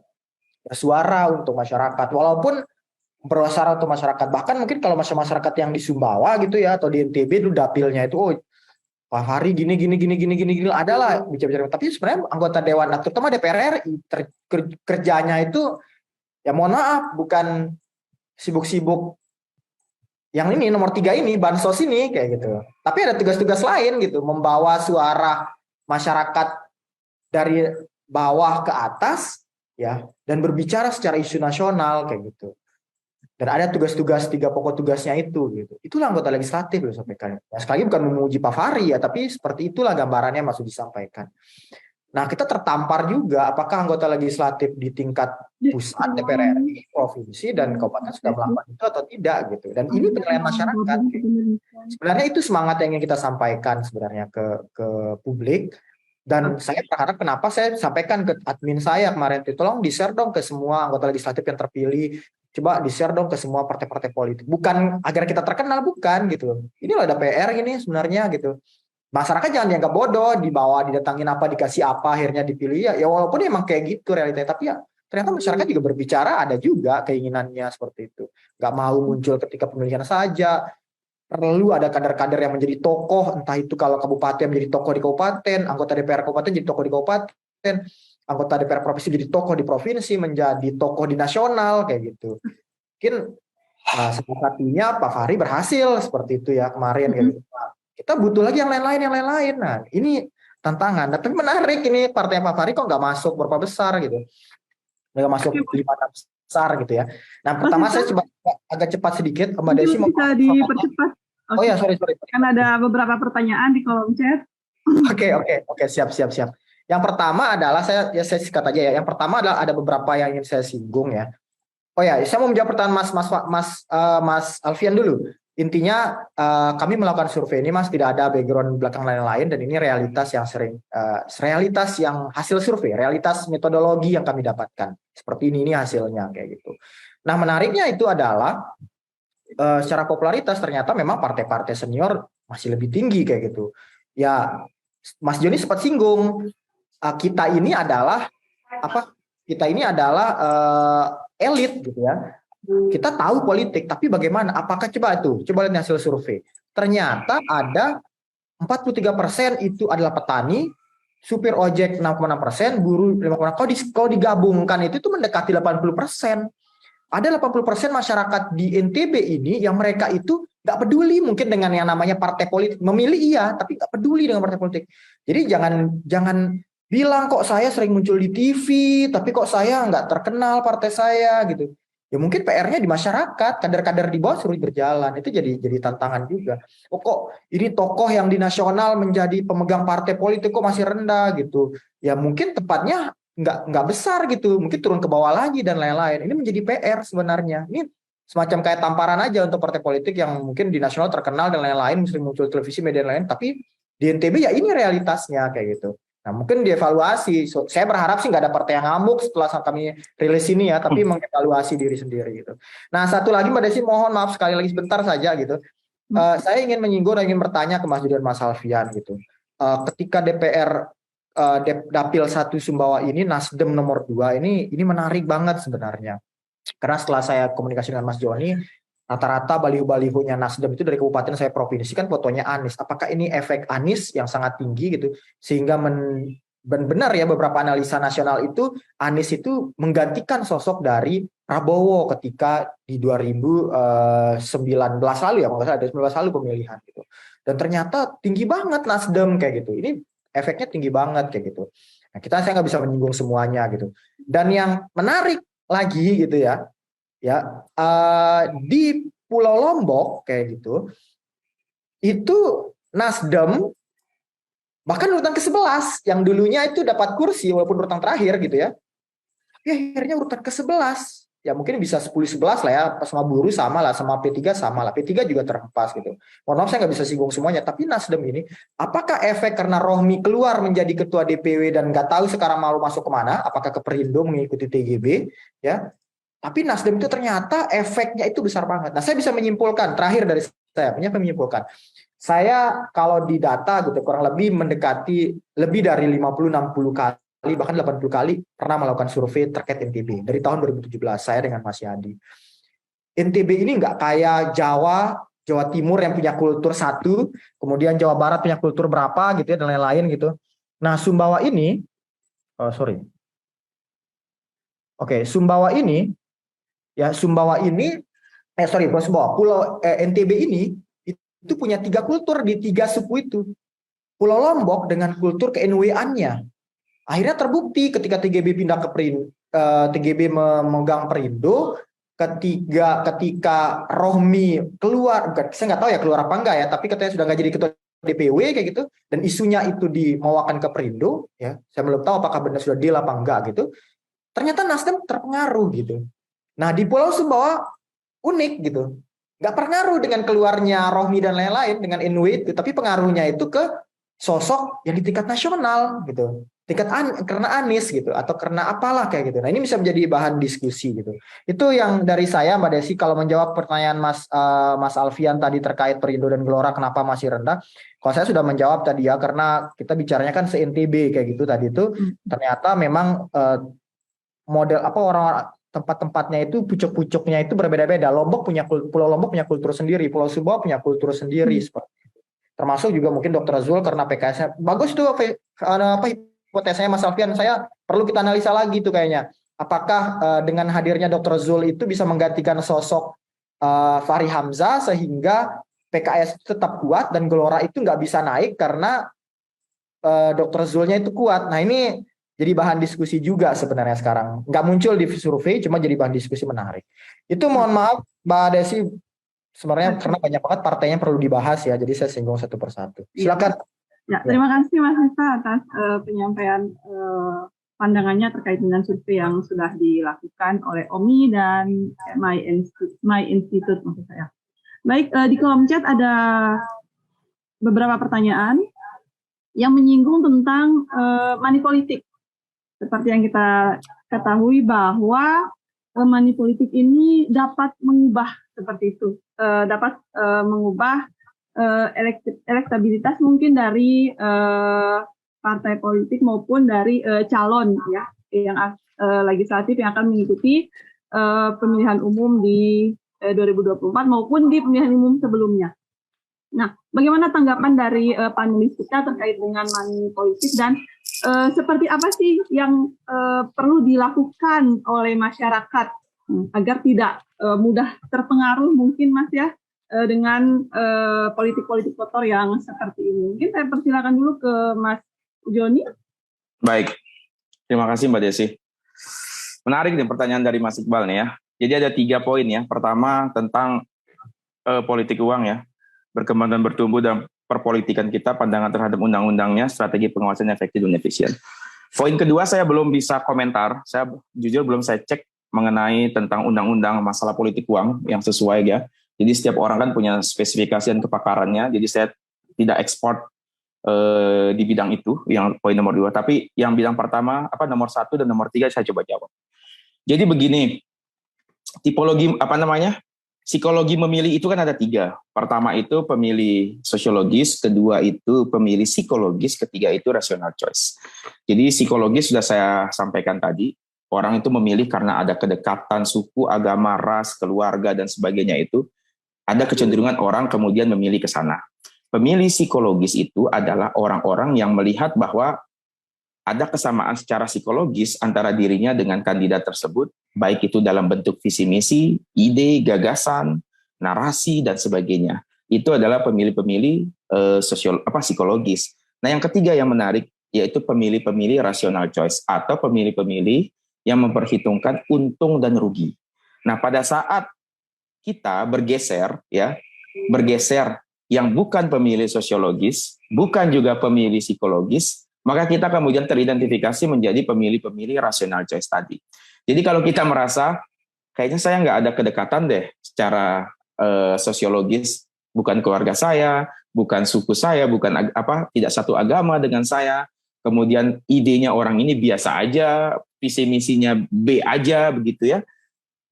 Atas dasar apa saya harus memilih? Tapi karena dia tetap didatangi, misalnya disosialisasi dan sebagainya, maka dia cenderung ke rational choice itu. Disitulah yang namanya politik uang itu kemudian tumbuh dan berkembang.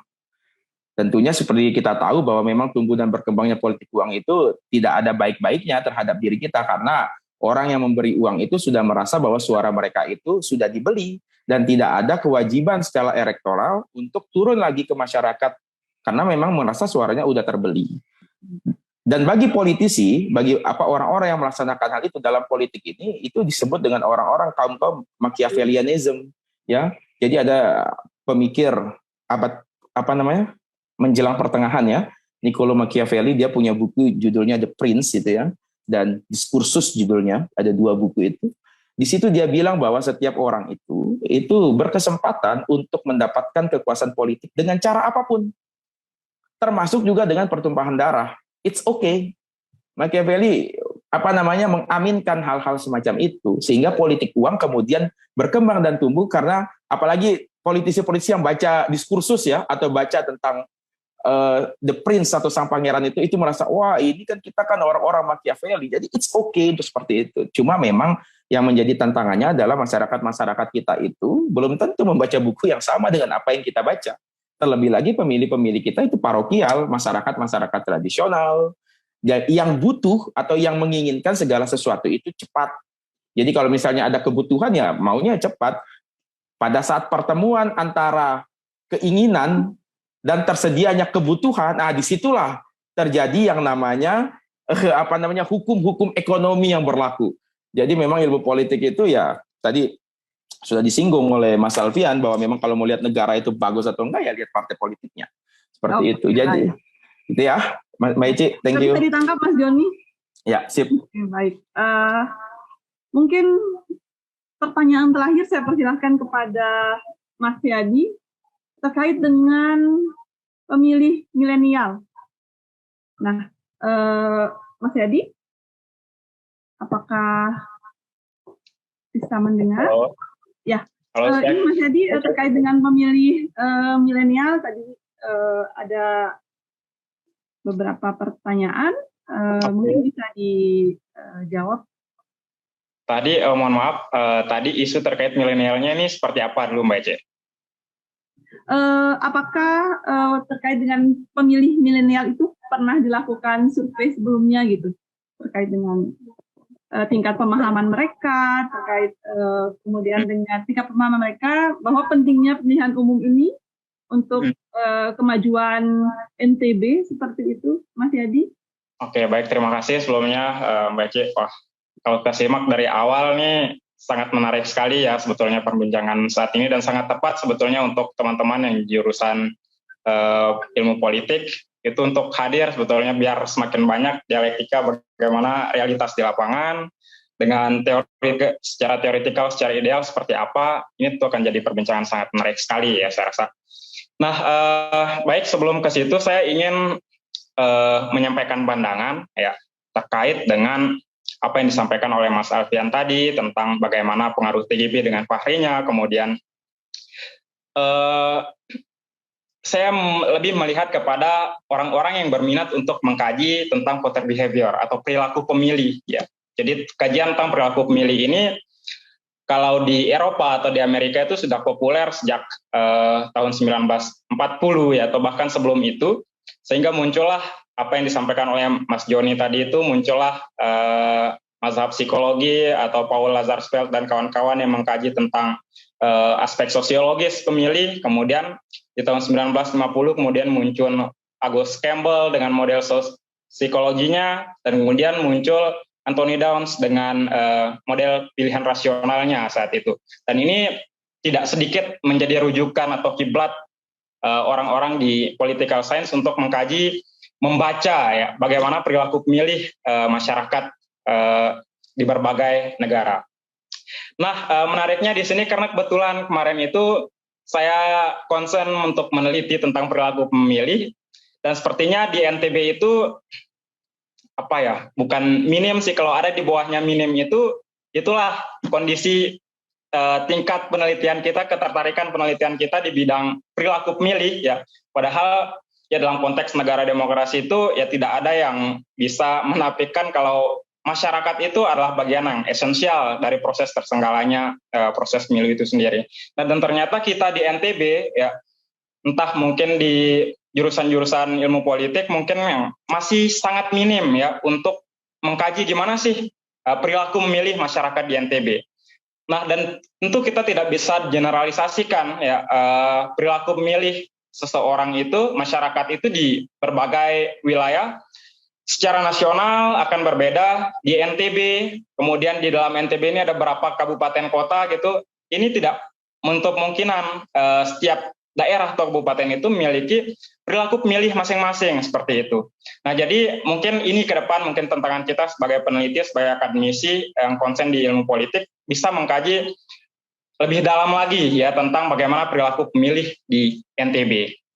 Nah, terkait juga dengan ini, kalau kita lihat tadi di profil responden ya, secara demografis kita di NTB itu memang secara nasional itu tidak lebih dari 30% biasanya yang voter itu tidak lebih. Ini angka yang cukup banyak ya untuk menjadikan pertarungan ini kita bisa unggul seperti itu. Ini tentu suara yang tidak sedikit seperti itu. Nah, memang tantangannya di sini kita belum ada yang secara spesifik ya mengkaji. Ini bagus pertanyaannya sehingga ke depan ini jadi masukan untuk kita untuk lebih concern mungkin melihat bagaimana sih perilaku pemilih muda ya, istilahnya pemilih muda itu di masyarakat NTB, sehingga nanti dapat menjadi evaluasi kira-kira bagaimana untuk meningkatkan partisipasi politik dari kaum milenial itu sendiri di masa-masa mendatang. Jadi memang belum ada yang secara spesifik Mbak Eci ya untuk kajian terkait kaum milenial ini, dan ini insya Allah jadi tantangan kita untuk mengkaji secara spesifik di masa-masa mendatang. Oke, baik. Terima kasih Mas Hadi untuk penyampaiannya. Baik, semakin malam ini yang di kolom chat semakin ramai.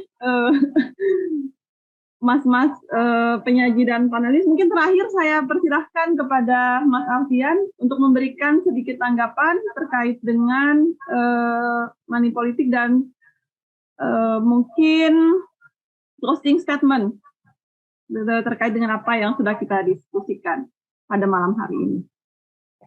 Baik, singkat saja Mbak Desi.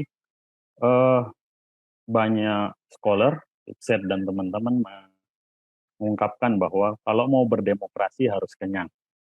Jadi kalau kita belum kenyang, perut belum selesai dengan urusannya, maka faktor X yang namanya politik uang itu akan tetap muncul. Jadi salah satu prasyarat demokrasi itu ya tingginya kelas menengah ya. Jadi dan kita lihat tadi faktor demografi atau beberapa variabel demografi yang sudah dipaparkan sama Umi memperlihatkan memang kita masih dalam rakyat yang butuh uang. Jadi nanti larinya ujung-ujungnya ke rational choice. Orang dicekoki visi misi nggak ngerti Mbak Desi, Mbak Sinta, tapi dilihatin uang 100.000 mereka mengerti harus ngapain. Karena faktor tadi itu belum kenyang. Berdemokrasi harus kenyang. Nah, yang kedua, sekaligus juga mungkin menyimpulkan beberapa hal terkait tentang kegiatan kita malam ini, dan saya sekali lagi apresiasi terhadap teman-teman di MUI Institute dan OMI. Yang pertama, hasil survei memang tidak mengejutkan karena partai besar masih bisa melanggang. Cuma ada beberapa partai kecil yang kemungkinan secara realitas politik akan bisa masuk ke Senayan, yakni Gelora dan Perindo. Kemudian yang terakhir tadi menanggapi Mas Miftah sedikit saja, bahwa gerbong Nasdem tidak akan berpengaruh ketika ditinggal dengan gerbong Inwe, lalu Bu Rohmi dan ketuanya adalah Bu Rohmi, namun akan digantikan melalui sosok elektoral magnetnya Anies ya. Kita tahu efek ekor Anies cukup besar di NTB, khususnya basis-basis pemilihnya Prabowo ya. Itu juga benar, itu akan masuk ke gerbong Anies. Cuma yang paling menarik adalah ketika Bawaslu mengatakan jauhi politik identitas, itu agak sedikit menggelitik bagi saya. Begitu juga mungkin Mas Doni bisa menanggapi bagaimana kita tidak berpolitik tanpa identitas itu, atau tidak berpolitik identitas itu aneh sekali. Sehingga faktor identitas Anies, faktor identitas kita Muslim, banyak sekali faktor tadi itu tidak akan bisa lepas dari determinan untuk memilih satu calon, termasuk juga menjual tanda kutip atau membranding Nasdem sebagai atau Anies sebagai calon presiden Nasdem, itu saya rasa cukup positioningnya cukup bagus. Nah, pertanyaannya siapa yang akan tergiret? Mungkin ini kisi-kisi, nanti Mas Miftah bisa menandalanjuti. Kemungkinan besar yang akan kesusahan atau yang kesulitan mencari tempat berpijak adalah Gerindra, kemungkinan ya, karena kehilangan figur atau beberapa loyalis Prabowo yang akan masuk ke gerbong Anies. Jadi Gerindra harus bisa cukup pandai untuk memainkan positioning di perpolitikan NTB. Mungkin itu saja Mbak Desi dan kawan-kawan di MY Institute dan OMI, Bang Joni. Terima kasih. Assalamualaikum warahmatullahi wabarakatuh. Waalaikumsalam warahmatullahi wabarakatuh. Baik, Bapak Ibu, ini sudah